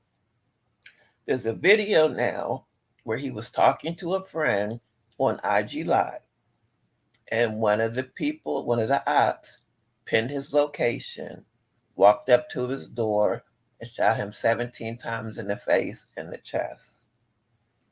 And I sent you a picture of him. I'm not going to play the video because the video is too graphic. Was he a rapper? No, just a gang member. But my thing is, I understand that. I got hold on. I got rapper in Inglewood shot 16 times and killed. Shooter was identified. Yeah, he was a rapper. Shooter was identified because his location on IG, right? Oh yeah, that's it. Yeah. Okay, so yeah, he was the rapper. I'm gonna go ahead and pull it up right now for you. Oh, okay, I didn't realize he was a rapper. Okay, go ahead. Yeah, but I understand what he did was wrong, but I just don't agree with them doing that. You know, it's senseless loss of life, and to lose your life the way that he did, his friend is traumatized. He's going to have to go through some type of therapy. Hold on, sis. He was Inglewood. That's California. Yeah. Not Chicago. I just started off with the Chicago about the number of killings. I mean, the number of shootings. Because I'm talking about shootings. Oh, you were just talking about how gun violence is out of control. Yeah, gun violence. Okay. Yeah, I didn't know too. I wanted to so let's make sure everybody else know too. So this rapper that was killed, he from Inglewood. So this is okay. I'm thinking she was Chicago. I'm sorry. Okay. Yeah, but I just think that nobody has a right to take a life and to do it. But what happened was when they would refurbish the murals, he would go back again and keep the face in it. So one of Nipsey Hussle's people or whoever it was walked up to his window while he was talking to his friend. It was a split screen, and it actually shows the shooting. You don't see like the gunshots hitting him, but when he looks over and the gunshots just start going off, and his friend was like, because the guy said, I don't have my weapon on me. What would you do in a situation like this? And his friends were saying it doesn't matter because I have these. And as soon as he said these, the gunshots rang out, and his head was turned where you couldn't see it on the camera, but you could see his hand, and you could tell by the way he was getting shot that his body like stiffened up, or I don't know how to explain it. And he got back on screen, had blood coming out his nose and stuff. And they say in the face, but I didn't see. So all of this was happening while he was on IG Live? Yeah, talking to his friend. Girl, shut up. Like the whole shooting was on IG Live? Yeah. I mean, I have it. I don't know if you want to play it or not. One of y'all want to watch it. Y'all want to watch it? Y'all let me know. Drop 45 if y'all want to watch the video. Okay, you can still send it to me. All right. I still want to see it even if they don't want to watch it. So still send it. And drop 4 or 5 if y'all want to watch it. Yeah, this is a new story to me. That's why I'm trying to catch up on everything. Yeah. That is really disturbing. I will never be able to watch somebody live on Facebook or whatever in the same way again. The idea that I could be watching somebody showing me how to make cupcakes and then they all of a sudden get shot 17 times is petrifying. Girl, he was making cupcakes? No, but I only watch stuff about food. Oh, girl. She's so silly. Yeah, I think that'd kind of be a little bit like... I don't know. It'd kind of be a little mind blower. You sitting there watching some cupcakes and somebody just get the hair blown off. I think that would traumatize me for life. I think so too. I actually watched the video that somebody sent me of somebody blowing their head off. I don't know why I clicked it, but they didn't give me a disclaimer. They didn't tell me what the hell I was clicking. And then I couldn't believe give me it. a warning. Yeah, don't just send me no. Y'all know now. Don't just send me no stuff like that without giving me a warning. What did I look at? I had no choice but to see it.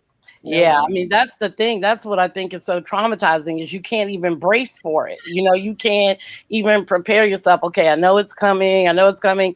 1 minute I'm looking at cupcakes and then blood everywhere. What? What is happening? Okay, so let me get this story straight while she's looking for the video.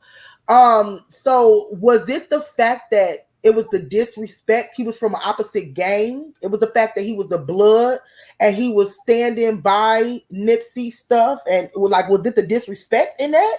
It was the disrespect of him desecrating and defacing the Muriel. Oh, he's the one that just faced the mural of Nipsey Nipsey Hussle. Hussle. Oh, you should have started with that. Way to bury the lead. Yeah. Okay. Oh my gosh. I thought I did, y'all. You probably did. I don't know. Bad. If I didn't, my bad. I know you had a lot to say anyway to tell when it, about this story. Okay, well now I have a million questions. And I thought so. Nipsey was a Crip. I thought so. So that's why when I seen what Jennifer said about blood gangster, that's what made me ask, was it the disrespect? Because I knew that Nipsey was a Crip and a lot of the other a lot of the rappers and stuff are. So that's why I asked. Like, was it like a disrespect thing that they saw it as, or Okay. And how did he disrespect the mural? Did he paint over it? Did he? Yeah, he spray painted it. Shut up. Oh no! Yeah, like graffiti, like, or was he trying to draw something? Not on his face. That would be graffiti, then. Wow. Disrespectful. Yeah, it was definitely disrespectful. So yeah, he was kind of disrespect. Yeah. And he was the blood on top of that. Yeah. Because when they fixed it, he did it again. Wow. Oh, come on. What? Did you get the video? But you know what? I ain't even gonna say that. Nothing. I ain't even gonna say what I was gonna say. What? No. Girl, you better go ahead and say it. I was gonna say what the fuck he get. What? I was what the fuck he get. Oh. But I knew that would have been wrong to say, so I was trying to. Next time, put it in private chat. I don't want to say it. Why else can we say it? I know to be very blunt. And I be trying to hold it in. Oh, no, I'm not with nobody getting killed, but you can't be disrespecting nobody. Like, come on, nah. You can't do no disrespectful stuff like that. And Nip is very loved, especially in California. Like, dude, like, are you stupid? Yeah, and that's why people in Chicago are dropping like flies, because they're always dissing the ops, dead loved ones or friends, talking about they're smoking on some such and such person's packs, meaning that they're smoking a dead body or whatever the metaphor is for. The ashes of that person. So something like that. It's like they'll say, I'm smoking on Nipsey pack, something, to that effect. But Nipsey was doing good. He had that whole strip. He was for the people. He was helping it out. I've been watching this guy named Tanquin, Tanque,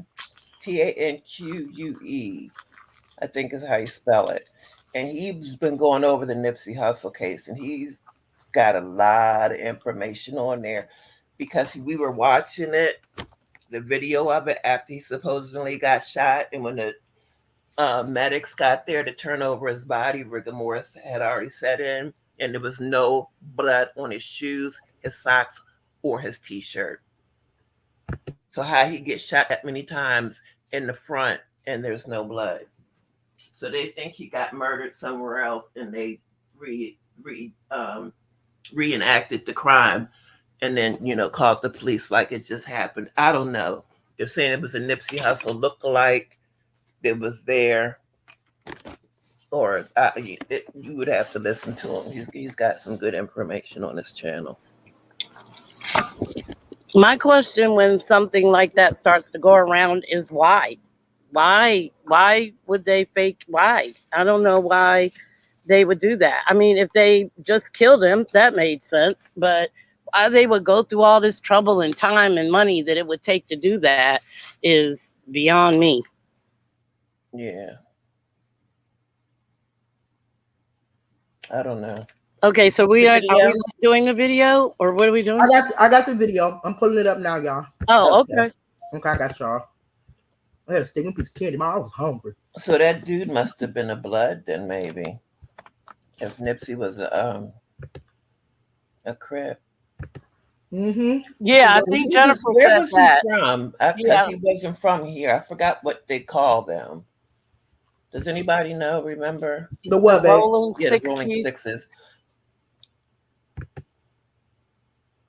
Right. Y'all got a visual? Viewer discretion advised. We don't own the rights to this video. Fair use 106. Educational purposes. Do not mess with anybody's murals or you will. There's a possibility you will get shot. And it's not our fault if you puke. Yeah. Yep. Y'all ready? Yes. Okay. Yep. Ain't about that, fool. Like, you ain't got nothing on you right now. What would you do, fool? Ain't about that, fool. I got these. What the fuck? Blood, what the fuck? Where you at?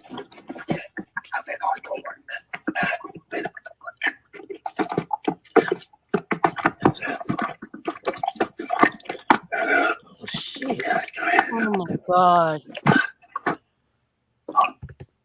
Oh my God. You can see him struggling to breathe. Oh my God. I could have went the rest of my life without doing that. Still taking some photographs. We watched the corner just 16 times. Shut up. Oh God, that is horrendous. Yeah. Outside he's sitting in a car. Chilling with his homeboy, talking on, to his homeboy. Unbelievable he could still talk after that. He was trying to tell him where he was. You could tell he was struggling. Oh God, that's so Ain't horrible. about that, fool. I got these. Shut up. What the fuck? Blood, what the fuck? Where you at? Oh my God, that is horrible. He knew he was on live. He knew he was still on live.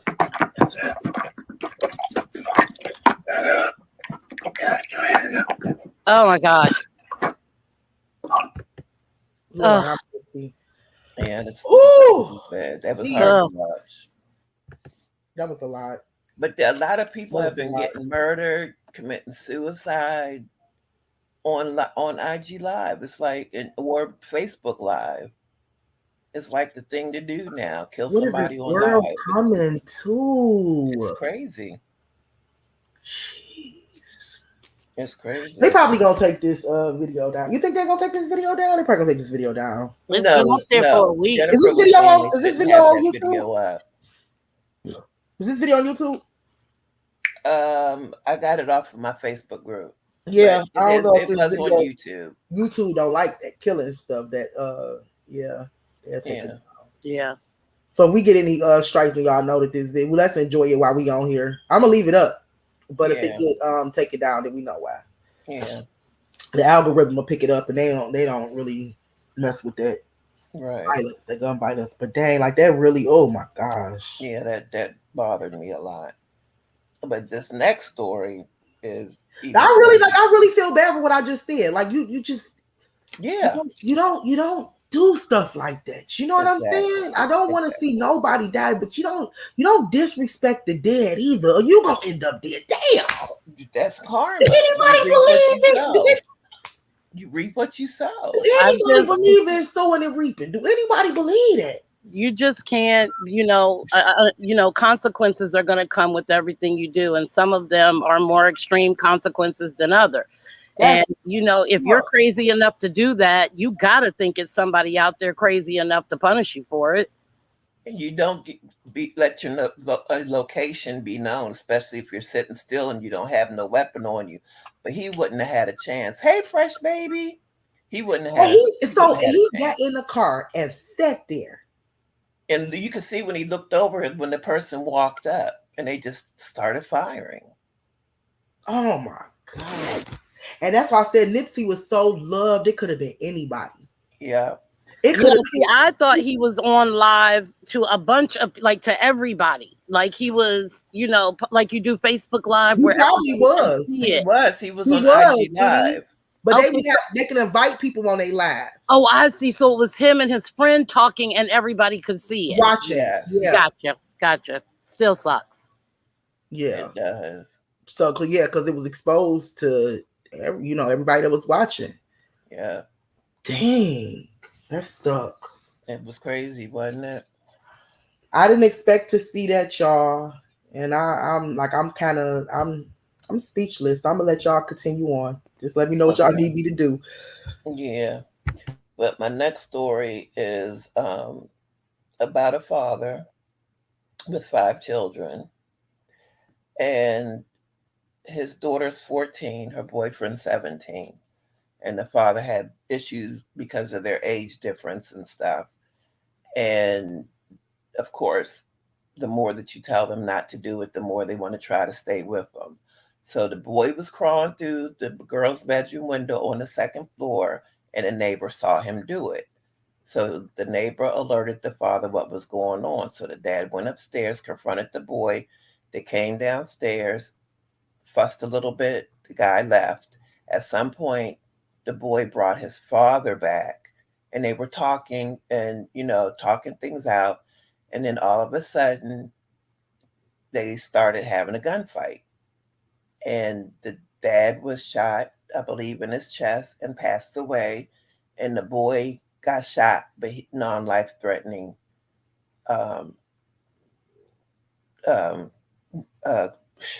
Lord, not non-life threatening injuries. Injuries is the word I'm looking for. And I think I sent you a picture of the father with his kids, but of course the kids. Yeah, Jennifer, that was really sad.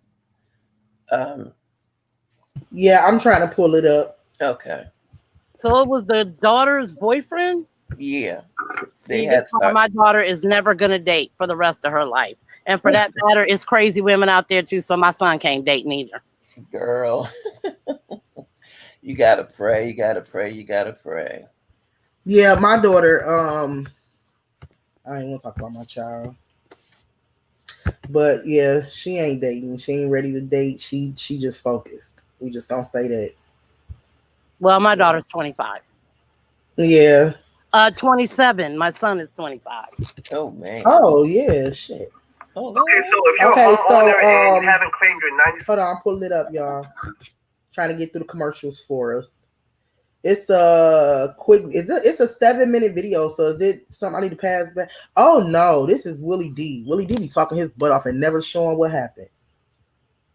Right. I thought I sent you just the picture. It must have been the thumbnail.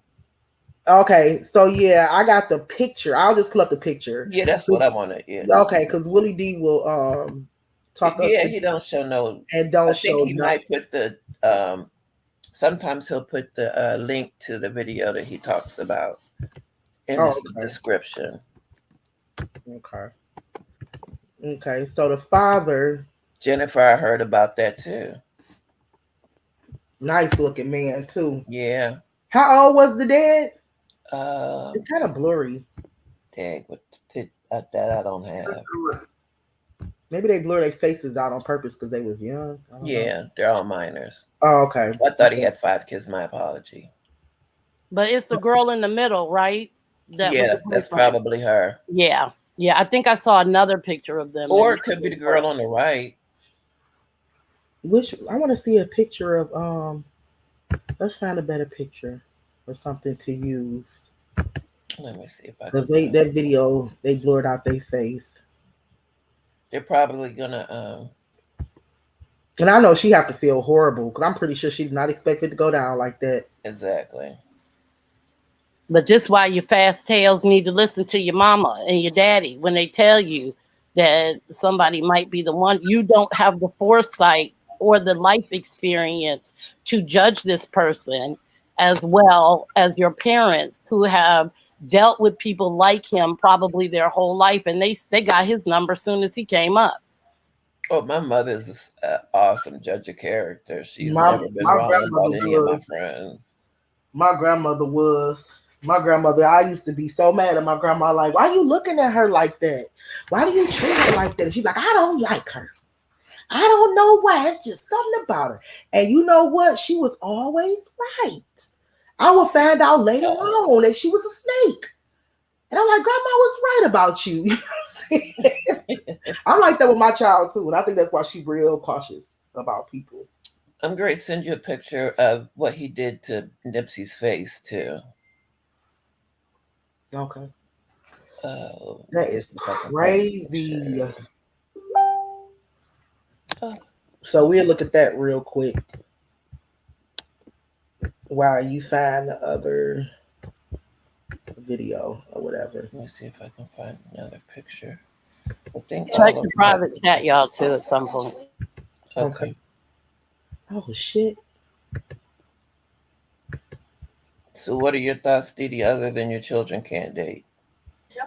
I think that this particular story, teaches me that you have to be more involved in your children's lives. Now, girls and boys, they're going to sneak out and they're going to be with their boyfriends or their friends or whatever. But I'm going to need to have a personal relationship with this person. So I should already know this person well enough to know whether they're dangerous or not.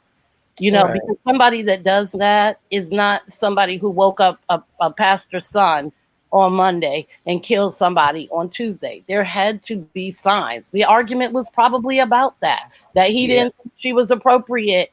He was appropriate for her or whatever. And to me, it's He's just too not old. worth the risk. Yeah, it's just not worth it. He was 34 and he was a businessman. And they're getting ready to build a snowball stand in his honor. Okay, so I'm getting ready to show the picture of what they did to Nipsey face.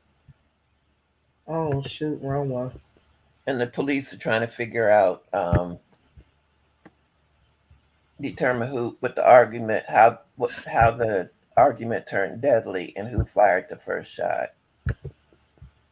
Oh, he was an entrepreneur and who operated several businesses. Wow. His name is Zachary. He should be ashamed of himself for this. And the perpetrator's name is Nicholas, 17 years old.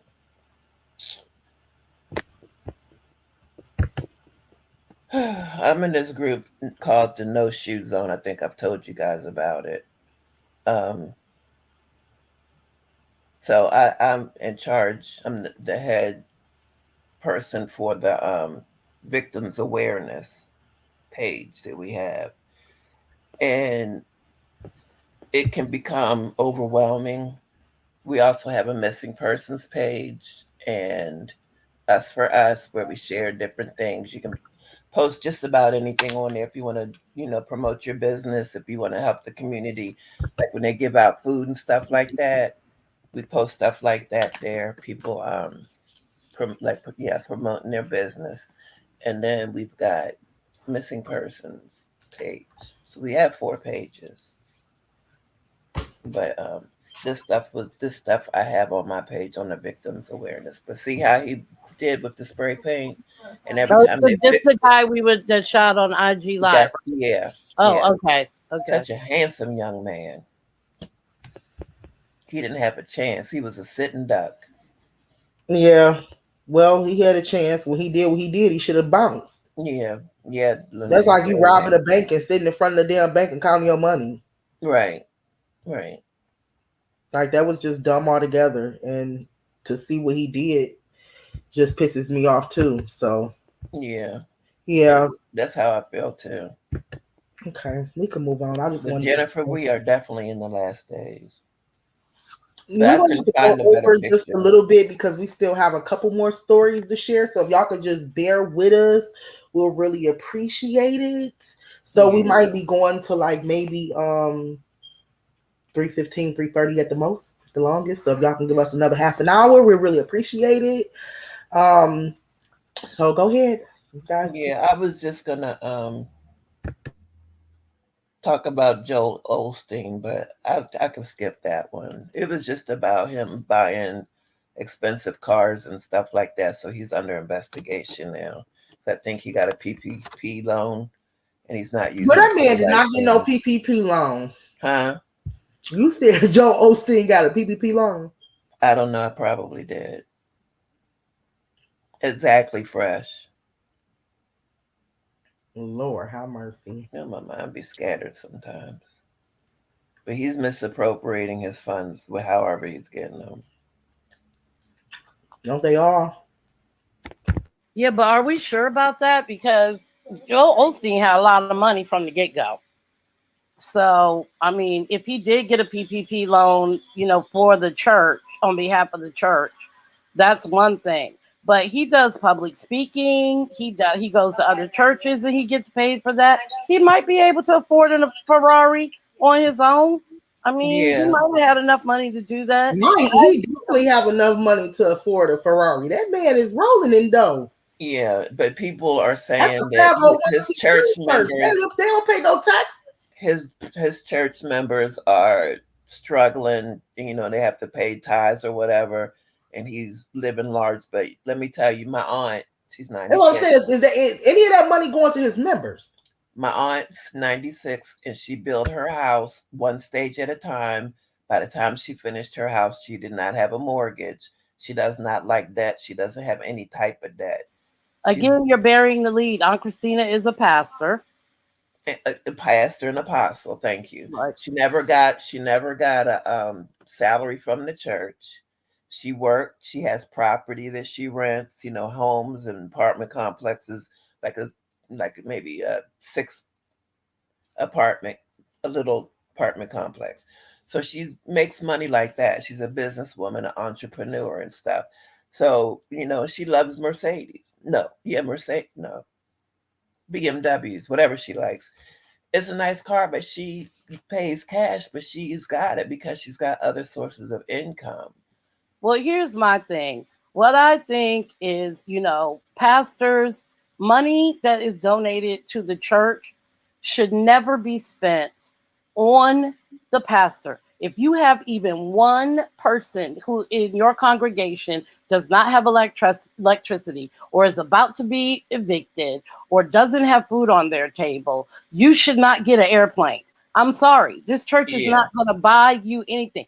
Back in the day, preachers would have a modest house that was provided by the church. And then they would go to parishioners' house every night for dinner. And that's how they ate. Parishioners would, give them, gifts of chickens or cook for them, or the ladies would go and clean their house. If you truly are doing this for God, I don't doubt your hustle, and I ain't mad at you if you got to hustle, but not at the expense of your parishioners. You're supposed to be shepherding the sheep, not taking advantage of them. The shepherd feeds the sheep. They take care of the sheep. They make sure the sheep have shelter. So if not that's the other way around, the sheep is feeding the shepherd. Because what you see is the sheep feeding the shepherd. They give exactly right. He probably gets income from the church, the shepherd, because like building fund tithes are for the upkeeping of the church. If he gets a love offering, I'm sure he does. Like Danita said, when he preaches at other churches, different things. But to me, I would feel bad knowing that some of my parishioners are struggling paycheck to paycheck, and I'm living in a 30-room house. Yeah, but when you get to Joel Osteen's position, you don't know your parishioners anymore. You don't know what they're doing. You have become so large and so huge that you can't keep in contact, but there should be somewhere that the parishioners can call, or a person that they can talk to say, hey, I'm struggling. Can the church help me? 9 times, out of 10, a church that really cares and really is out there to spread the word and feed the sheep will have some kind of fund available in order, to take care of those people. Right. That's what we do. If we have somebody that needs, because I needed help one time for something, I can't remember what it was, and the church did give me the money for it. Yeah. I'm so with you, Fresh. My church home is this temple that I'm living in. Well, the interesting thing Temple. is This temple. I'm not done, Didi. okay, girl. Listen, let me finish this. This temple that was not made by human hands. Exactly, Jennifer. Okay, I gotta say that part. That was not made or constructed or formed by human hands. This is my church. Yeah. That's because I haven't found no place that I can really trust, or I don't, and I ain't about to be bouncing around and around. When the spirit lead me somewhere, I'm there. I'm there wherever the spirit lead me. He ain't led me nowhere yet, so he led me right here in my bedroom. Right. And that's how we worship. See, Well, the thing that the pandemic did was teach a lot of people that you don't have to go to a building to get God. All of these preachers were available online, and all these people who maybe never would have had access to this preacher or that preacher was able to sit in the comfort of their home. I think it probably brought more people to God. A, because we were in a bad position and everybody knows we needed him. And B, he was way more accessible. You didn't have to get up and get dressed and go to get in your car and all that. You could sit in your PJs and get the word of God. Now that had to hurt in the pocketbook because now nobody is passing the plate and putting no money in the plate. But, you could accept donations online. So if more people were watching, maybe Joel Osteen, made more money. I don't think there's any way to know for sure. He would never admit that he used, church money to buy a Ferrari. We'll never know. I can't remember when they had the flood and stuff. He wouldn't allow anybody to come in there. Yeah, that was a big deal. That was a big embarrassment. Okay. All right. Let's talk now, because he sure didn't. I'm in Texas, and I was seeing them. I was seeing the stories. I was hearing the news. I was reading the articles. Let's talk about it. Let's talk about how much a lot of these big mega churches really do for they small people that's, that don't really, and I mean small that really don't sow as much, who might sow little seeds, compared to what they other followers give, the ones that, that can sit in the front row. Right. I know my aunt and I know my cousin who's a pastor. She's getting ready to retire next week. And my second cousin, Christopher's godfather, is getting ready to take over to be the main, the head pastor. And my cousin, who's a pastor now, is going to be the overseer. And we but they are the exception, not the rule, Cindy. Right. They're and that's why when Miss Beverly comes to Baltimore, I want her to come to my church, because our church doesn't scam. We teach the word. We teach about demons and casting them out. We've cast out demons. I've seen people squirming on the floor. I've seen 8 men trying to hold one man down and couldn't hold him down. It's real. And I know my covering is, my covering is they have integrity. The way that they are in church is the way that they live their life. So that's all that I wanted to talk about today. That's my stories for today. Okay, then I guess it's my turn. Your turn. I am so excited about the Olympics. Woo! I could talk about the Olympics all day. Please don't. I love it. And you're going to love it too, Malika, by the time I'm done. You just wait and see. Okay, so of course I have to start out with, unless you've been living under a rock, everybody probably knows that Simone Biles, our champion gymnast, has removed herself from the Olympics. She will not compete anymore. And it's because she has had some mental issues in the past few days. Now, she probably started having problems in the beginning because she withdrew from the whole competition. And she had a really bad landing in the floor exercise like 4 days ago, where she stepped out of bounds with both feet, which is just unheard of for any gymnast, let alone someone of Simone Biles' talent. And then she did it again when she was on the vault. She did stepped out of bounds again. Now, this is something she just doesn't do. So right after the vault competition, she left the arena. And when she came back out, she said, I'm out.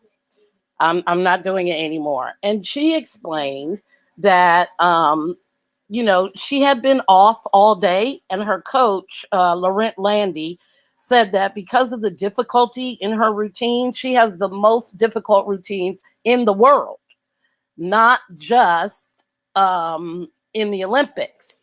So if she's not 100% in her mind, where someone else might sprain an ankle or, break their foot, she could break her neck. It could cause her catastrophic, was the word that he used, injury. So she feels like she's just not 100%. And so she did win a silver medal for the team event. And after that, she was like, not doing it anymore. I just can't do it. She is a phenomenal athlete, not just a gymnast, but phenomenal. Some of these pictures you can see, girl, I would have been broke back mountain for real trying to do something like that. But she's, it's a shame because she's dedicated her life. It takes a lot of training, a lot of time, a lot of early mornings getting up and late nights going to bed. And certainly her thighs. Yeah. I mean, her calves, good Lord. Yeah, when you're performing at that level, it's a lot of sacrifice. And I'll be honest, at first, I kind of thought, oh, she messed up. So now she's crying, boo-hoo, I'm going to take my ball and go home.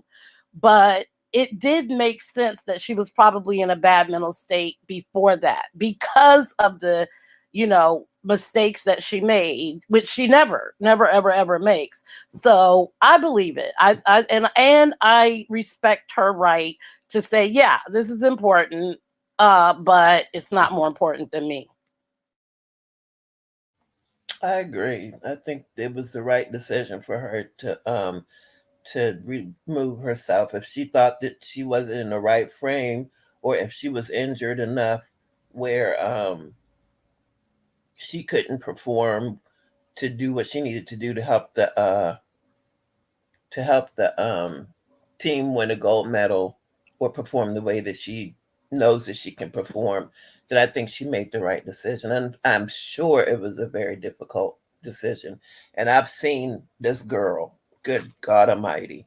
Yeah, she's She amazing. does stuff that nobody in the world has or can do, and it's just heartbreaking to see that she wasn't able to stay and finish. That's really heartbreaking. I know how hard they work to get to the Olympics. Yeah. Well, we do have better news on the Olympic side of things. Malik, I think you have the chart that talks about our medals and how well we're doing in the Olympics. Just to start out, we are third place for gold medals, behind Japan, who has 13, and China has 12. We have 11, which puts us in silver. Wait, nope. We have 11 in silver, which is above Russia and still beating China and Japan. We have 9 bronze, which also means we're beating China and Japan. We're tied with China at 9, and Japan has 5. But overall, all the medals, we got 31, and everybody else sucks because our athletes are the best. So we're doing really, really good. There was some really good firsts for Team USA. This girl, Lydia Jacoby, she was the first gold medal in 100-meter breaststroke. And she's the first Alaskan swimmer ever to win gold. And she's only 17 years old. Carissa Moore, she was the first woman ever, any woman, to win, excuse me, to win gold in surfing. And then Lee Kiefer, she was the first American woman to win gold in fencing. Now, my question to you and our illustrious chat is, how do we feel about supporting the Olympics? Should Black people boycott the Olympics, or should we put on a brave face for the rest of the world and compete and support? Discuss. As far You want me to start it? My answer is going to be real simple. As far as participating in them or going to them, I missed that part. Well, this, unfortunately, funny you mentioned that. There's no spectators, by the way, in Tokyo this year because their raging coronavirus is back. So there's nobody watching the matches anymore. So that's not an issue. But yeah, should we compete? I mean, is it kind of like, World War II up to the Vietnam War and stuff, where Black men would go and fight for the country and come back and get spit on and have to sit at the back of the bus? And, is that the situation? No, this is different. This is not putting nobody in harm's way. This is not putting our kids in harm's way, our husbands in harm's way. This is really showcasing your talent, your skills, and going out, showing out and showing that you could be the best. And then having a Black face with a medal around their neck is a win for us. So I think that even though we're promoting a country that still is bigoted and racist. Well, so we're making America look good too, is my point. We live here though. We are Americans. So what the hell? Right, regardless. Regardless, we still are Americans. Oh, good. I'm so glad to hear y'all say that.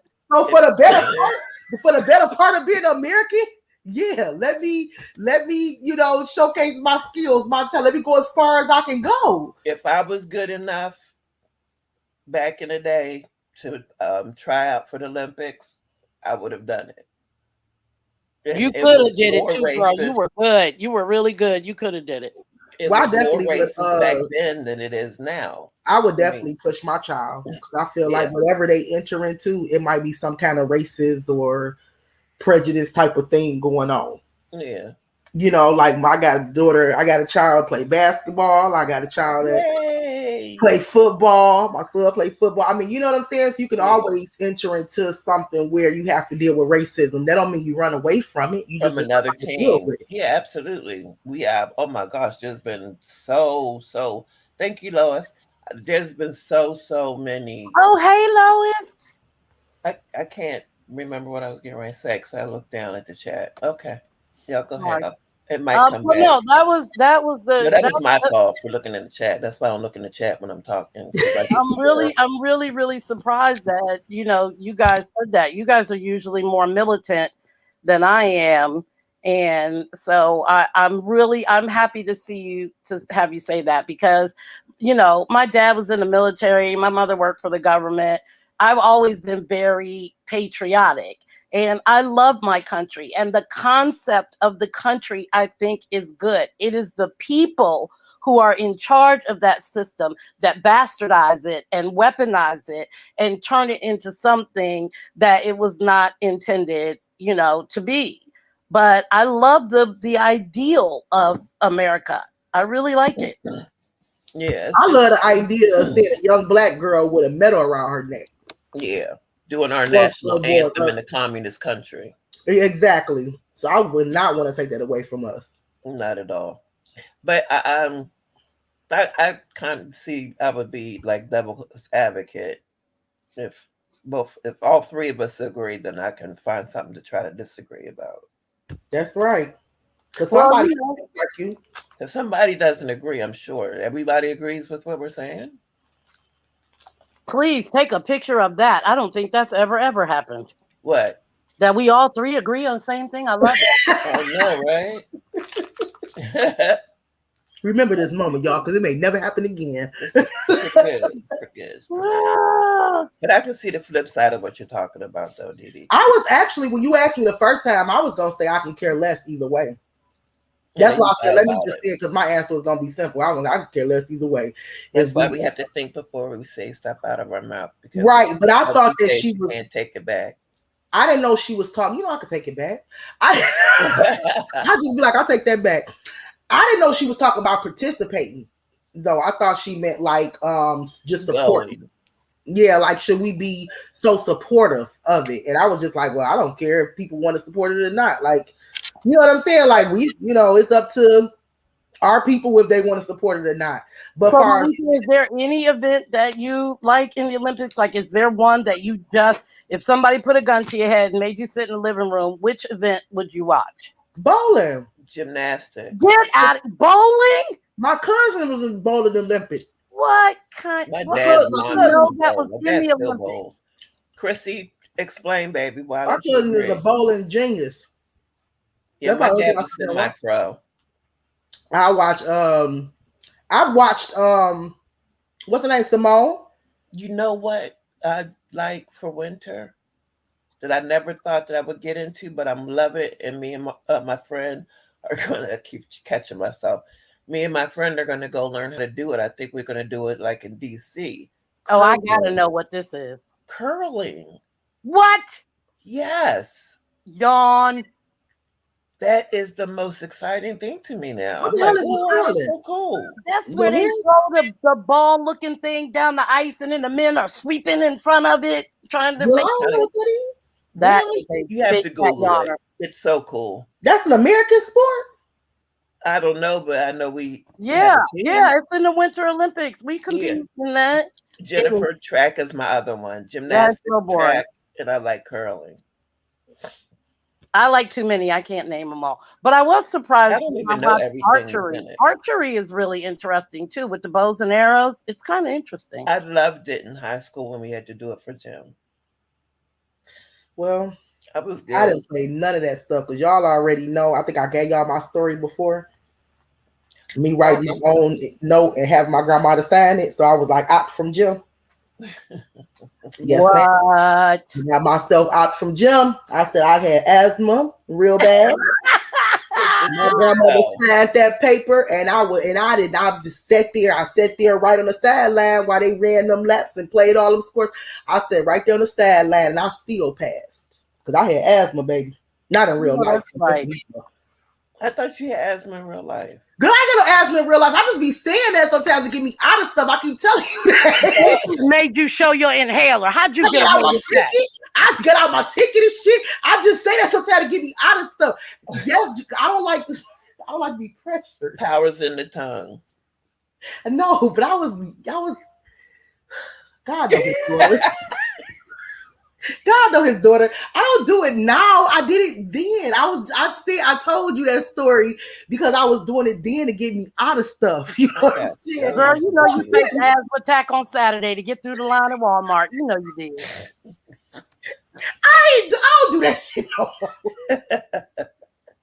I don't do that no more, but I don't know. I used to just, when I was a kid, I was kind of bad. I used to pretend like I can't breathe. Mama, I can't breathe though. Oh my God. Just lay your ass down. You know what I'm saying? I don't know. Oh my God. You got me out of stuff. But no, I don't. I don't in real life, Cynthia. Okay, I'm sorry. I thought gosh, you know that. I apologize. I told you I just did it. I just got a speeding ticket before, and I said I got a jump. And might out of a whooping before. I think I couldn't breathe and I got a whooping before, but that was about it. I don't do it in my grown age. Okay, we'll take your word for it. Okay, thank you. Chrissy, you never explained why you didn't agree with us about the blacks in the the Olympics. You still there, Chrissy?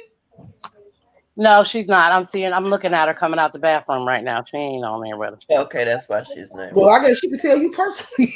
I know, right? Why do you, Christine and Malika, want to know why you disagree 100%? Too much to chat. I don't even know if I want it recorded. Well, come over here and sit down and say it. I said I don't know if I wanted it recorded. Oh, she don't want to go on the record. Yeah, because she's scandalous. I will spiral down that wormhole. Y'all don't. I'm a CEO now. I can't be saying everything I want to say because there's a whole lot I could say about that. And some of the stuff we didn't even cover, like all of the cities that's buried underwater that were Black Wall Street. So all the things that happened to us that we just still got buried under. But I'm not going to talk about it.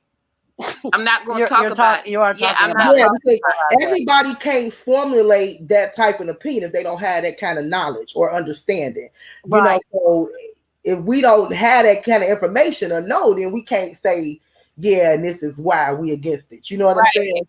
Right, and the secret bombings of Cambodia where we helped the Holocaust start, and all of the different things that the United States, like I'm repulsed by the United States flag. So I don't want to go into any more detail. It's just because I think that's all the stuff detail that we don't know. I know. See, I'll be on a watch list somewhere. But I'm just saying all the stuff that you won't be on the watch list. You gonna have my ass on the watch list. Get on.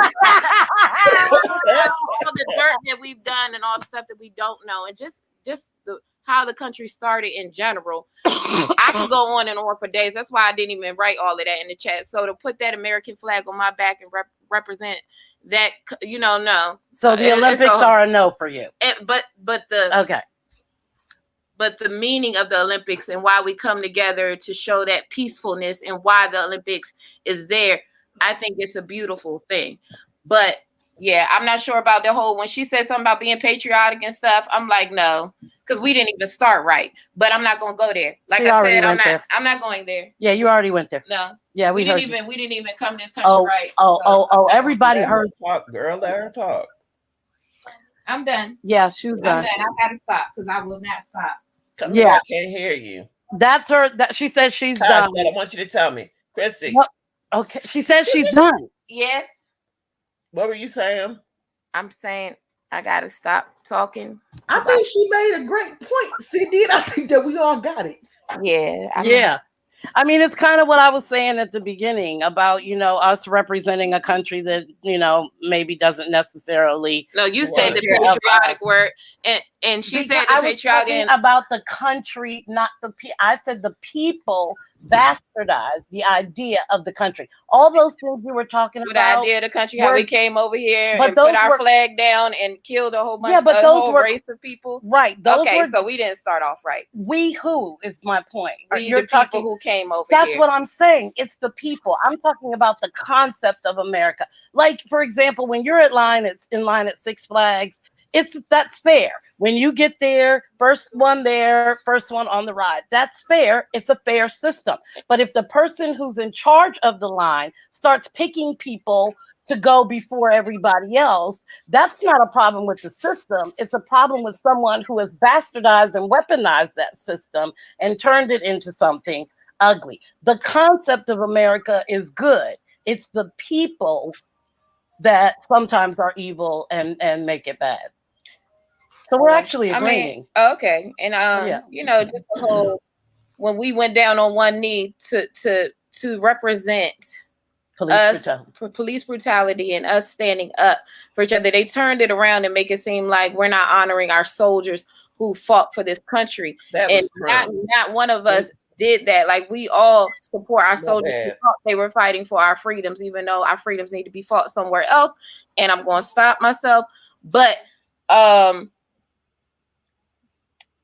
okay. How does America treat their veterans when we see them out there homeless? How does America really treat our so they all big and bad and saying how we're not patriotic and all of this stuff, but how are we treating our own veterans? I just talked to a veteran the other day who can't even get help from Veteran Affairs, and she's about to be homeless. So I don't want to hear about how we're disrespecting our the ones who fell for this country when we kneel down on one knee and we want our young men to stop being killed. So I'm going to stop there. Like I said, I was going to stop before because I really, I'm done. So but that's why I said you're saying you don't think that nobody should participate in the U.S. Olympics because of how they treat us as people, or you think that just our people shouldn't participate in it because of your feelings with how we started? Or that's a good question. It is a good question. Mm-hmm. That's a good question. Either we are with America or we're not. Like, we need to figure out where America is. Trump brought all the ugly. I'm sorry, I know you love your man, but he brought the I live with? Brought the ugly out. Like I saw so much. It happened before because I saw a whole lot of ugly when President Barack Obama was running for president. That's when we really started seeing the burning torches and stuff coming out. Seen it when George Bush was in office. Yeah. But George Bush was in office, like he committed the whole treason. Stopped watching politics when I saw how bad they were treating the president-elect Barack Obama because he was, so I'm not going to get into that because I don't like politics and I have to shut it all the way off. But the ugly came out and we see where we stand now. I mean, the country is definitely flawed. But we are coming together. 100%. And you know what? And I'm gonna bring it back. Hold on. I'm gonna bring it back because we did a whole lot of marching and protesting and stuff. And it was a lot of people standing with us that weren't our color. So I love how the whole world came together and in every country there were protests. So yeah, I that's why I just said I don't 100% agree. I don't know, I don't know how, the patriotic thing, I can't be patriotic. But I just like the energy that the Olympics bring. I think that that's a time for us as Americans to probably come together and showcase our strength. Right. Yeah, it's not, airing your dirty laundry. When it comes to us and other countries, I think we should be united in the fact, we got some stuff to do, but that's our house. You don't worry about that. When the rubber hits the road, we're going to be together. And you also got to think about the athletes that train so hard and sacrifice so long to have, people like us saying, they shouldn't even be there. Correct. I agree with that. That's why we like chat participation, even though you're legally on the panel right now. Right, right. And probably that's why but that's fine. Yeah, but that's why we like chat participation and stuff. We throw out the question. Yeah, she made some awesome points. I mean, definitely. That's why I brought her back. So I want her to go a little bit more in depth with what she was saying because she was bringing knowledge. I love my niece so much. I love the Queen's Round Table. Thank you. Thank you so much for getting on and giving your feedback and your honest opinion about everything. That was deep, and we definitely appreciate that. Thanks for having me. Yeah, that's what I was trying to say, Jennifer. She thought the ugly was always there. Trump just brought it out. I think Trump shined light on a lot of the ugliness that was going on. For me, it was a lot of stuff that was happening behind the scenes that I just wasn't aware of. I didn't care about politics and stuff like that before. But when I mentioned George Bush, for me, I felt like he was maybe one of the worst presidents that we had even prior to Trump. Some people might feel like it was Trump. For me, I feel like it was George Bush. That man committed whole treason on our country. I mean, seriously. I feel like for us to bounce back after 9/11, for us to bounce back after so much that we've been through as a country, you know what I'm saying? That shows that we do have a strong spirit of, when we do come together and, overcome stuff. So, like you said, Dee, I don't really not like my country. It's just my country got some messed up people in it. We got some messed up stuff going on in our country. Exactly. But I love the fact that I live in a country that lets you exercise your freedom for religion. Especially number one, your freedom of religion. That's a big deal for me. Yeah, and the freedom that we can say we're mad at our country. And, I was talking to somebody one day and I was saying, I love my children, but I'm going to discipline them and chastise them when they do something wrong. My country is the same thing to me. I love my country. I want my country to put its best foot forward for people to be able to look at us and say, that's the example of democracy. However, I don't love my country enough to send my son to the military. I do have to say that. She made some points when she was talking about how they treat their own veterans and stuff like that. I don't love my country enough to sacrifice my son. Really? I don't. I promise you I don't. I promise you I don't. I promise you I don't. If Chris told me he was going into the Marines, I should have.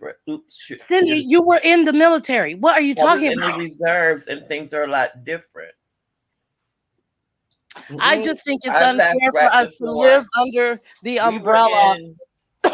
Christopher was 3, so 2003 is when I left. So we were already at war, and I could never go because I always had back problems, so I couldn't get clearance to so I couldn't do physical therapy. I couldn't get clearance to go because my couple of my units got deployed and they left me behind. Yeah, but don't you feel like it's hypocritical for us to live under the freedoms that the military provides us, but not be a part of protecting that? I mean, don't we owe it to our country? No, we don't have to be a part of it. Wait a minute, I think it's hypocritical. Ah, Jesus. We don't have to be a part. We don't have to be a part of protecting that. That I don't have to be a soldier. I could be on. I could be a server. I don't have to be called to soldier. I could be called to serve. My child job could be to serve people. His job ain't got to be a soldier. His job could be an entertainer, to entertain the inhabitants of the United States. Hey, baby, he could be an entertainer to entertain the inhabitants of the United States. His job do not necessarily, or unless he was called to do that, because I believe everything is a calling. If he was called to do that, and I knew that it was something that God called him to do, then yeah, of course, I wouldn't get in the way of that. Okay, how about this? Would you help him avoid if they did a draft? Would you help him avoid it? Now that's the country asking you to serve. Right now it's voluntary. But if the country asks to give me no, I'm not giving him my son. Really? So you'd like send him to Canada or something so he wouldn't have to serve? But I'll send him to Canada so he wouldn't have to serve. Yeah, I mean, because to dodge the draft. So if there was a draft, maybe he couldn't stay here and dodge the draft. I can't really answer that because I don't really know. It'd be more or less up to my son and what my son really wants. At that point, yeah, that's I wouldn't want that for him. All I can say is I wouldn't want that for him. Right. That's just like, me being a mother, I don't want my son to participate in certain sports. Right. My husband is in a disagreement with me. He like, well, he's a boxer. Let him box. I don't want him boxing. I argue with him when it comes to that. But that's just me being a mother. So I know I would not want him out there because I know that anytime you don't want your child putting himself in danger. That's why I said it's kind of different from the Olympics when it comes to me in my mind. If he want to go out there and participate in something I know he's good at, sports and stuff, that's something different. Would I be on edge? Probably so, but that's something different. I have more of a fear of competition and him losing versus him losing his life. Now, when it comes to him actually enrolling in a Marines, that whatever the case may be, I would be a little bit more on the no side with that. Like, I wouldn't want him to do it. Now, would I support his decision to do it? Of course. As a parent, I would probably support his decision to do it, but I wouldn't want him to. I'm not going to say I would push him in there. I'll be quick to enlist him in there. No, I wouldn't. Because for me, the danger of my son doing that. That's why I give so much respect and I pay so much respect and homage to those who are fearlessly do it. Mm-hmm. And the families that lost people and stuff like I pay respect and homage to those people because I know I couldn't do it. Yeah. That's why I love God so much because I know I couldn't give up my only begotten son. Right. They don't just I respect what y'all do, but that don't mean I can do it. Yeah, I get it. So if I'm hypocritical, I'm sorry. Like, it ain't for everybody. Certain things ain't for everybody. Right. That's true. And there are lots of ways to serve, like you said. I think so, but I will if he said to me, "Ma, I feel like this is something that I want to do. I'm called it or whatever," I would support it. Because I also trust God and I also know that my son is a beast. So at the end of the day, I would try to support it. You know what I'm saying? But I wouldn't want him to do anything. You just made me flip what I said from the beginning. And it's like a 50-50 almost. Yeah. Yeah. But if my son say he don't want to, I'm gonna back him up on that too. Oh yeah, absolutely. Yeah. Yeah, that makes sense. On that 100 and be like, yeah, go to Canada, son. I got your ticket waiting on you. Matter of fact, Mexico is closer. I wouldn't tell Christopher to stop doing his music so he can do something that he doesn't want to do. If he wants to do music in the military and he heard it from God because he is a prophet, mind you, he'll be 21 in October. And if he said, "Ma, I don't want to do it," I'm not going to make him do it. That was another mother that was not going to have my Yeah, but I son mean, there's a doing difference MMA. between. Yeah, but there's a difference between not making him do it and actually breaking federal law in I order. wouldn't break I mean, I'm federal still law talking about the because craft. Yeah, you're talking about voluntarily, right? I don't remember because Yeah, I'll break a law. I'll break a law if my son said he didn't want to do it. Wow. I would break a law if my son said he didn't want to do it because I wouldn't want him to do it anyway. I would Like, hate to have to wouldn't run want for the none of my rest of my life looking over my shoulder waiting for somebody in a military uniform to tap me on my shoulder. I don't think I could live like that. Me, myself, personally, I don't think I could live like that. Like, if God structure our life to where we head to, then we ain't got no choice. But I don't think I could live like that. Yeah. Nope. Okay, so do we want to end with the movie thing? Yes, ma'am. What do you think about documentary too? It's either or. Listen, you know, my first instinct was to pick a documentary because I love them and I watch thousands of them. Well, let them know what you want to do first, Didi. Yeah, I was thinking. That was my fault. But I want people to. Okay, so we thought of a new segment, and we thought that maybe you guys might like it if we give a movie pick, or in this case today, 2 movie picks, and then we give everybody a month to watch it. And we'll remind you at the next panel. And then our panel after that, we can all talk about it and get everybody's opinion on what they think about the movie. I agree with Cindy. I would love to do a documentary, but I try to think of things that you guys would like, not what I like. So, right. I'm sorry. Yeah. So, but I mean, one day I am. If you guys do like documentaries and you'd like to, have a suggestion of them, we can certainly do that. Just let us know. We just watched the documentary just the other day, and I got one too I could suggest for y'all. But we have a lot. Yeah, we have thousands, man. Me and Danita watch a lot of documentaries. Yeah, we do. Yeah. Okay. So if they have Netflix, my friend comes over. Well, the first one that I picked is on Paramount Plus, but most people can get it on demand through their cable provider. My neighbor, shout out to Evan, just saw A Quiet Place 2, which I have not seen, but has been very anticipated since the first one. And this one is a horror thriller about a family who's dealing with an alien invasion by aliens that are sensitive to sound. Ergo, the title, A Quiet Place. So they have to be quiet all the time and be very careful about the noises that they make. This is a sequel. So if you haven't seen the first one, I haven't seen this one, so I don't know if it's relevant or not. But I'm going to be watching that one with you guys because I want to see it too. But if you're squeamish and you don't like horror movies, I got something else for you. It's called I Am Mother, and it's on Netflix. It came out in 2019, and it's got Hilary Swank in it, the girl that was in $1 Million Baby, when she played the boxer. And she was in Boys Don't Cry, where she played the trans teen Brandon Tina who got murdered. So she's a super good actress. The movie is a little awkward, quirky kind of thing, but if you can hang on to the end, you'll be glad you gave it the time that you gave it.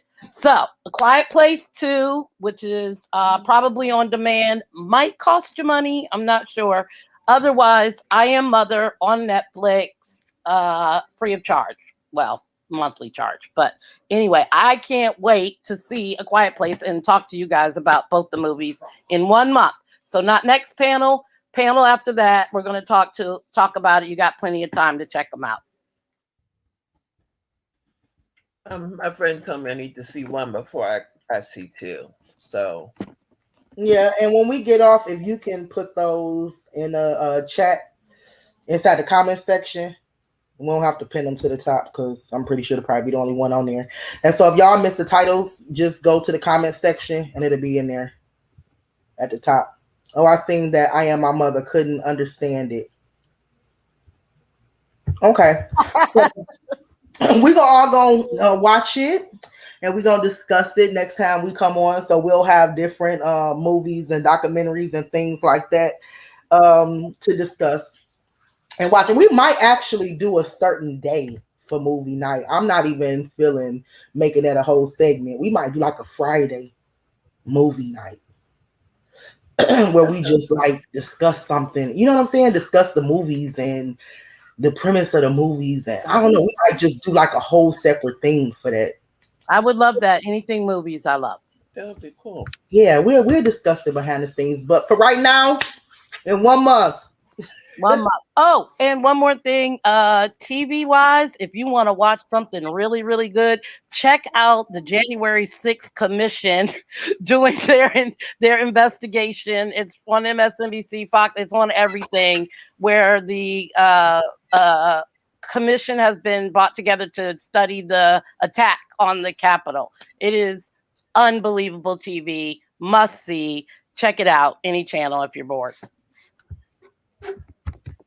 Good job there. Good job. All righty, guys. Sorry we held you guys this long, but thank you guys for sticking around and hanging in. We had a long show today. We had a lot of celebrity news and gossip, but it was good. I'm sorry that I took so much. It started off slow, then we started picking up. It was like, oh my gosh. We didn't even I didn't notice how long it was. Thing. Yeah, until I looked at the time. I'm like, oh my God. But time flies when you're having fun. Okay. All right, you guys. But yeah, we'll see you guys in 2 weeks. Thank you guys for stopping by. Bye, guys. Thanks. Thank you, Chrissy, Darren, Jennifer, Beverly, everybody. Thank you. Don't forget to subscribe to the video. Yes. Like you guys. Bye. Like the video, please. Thank you. Don't get off. Just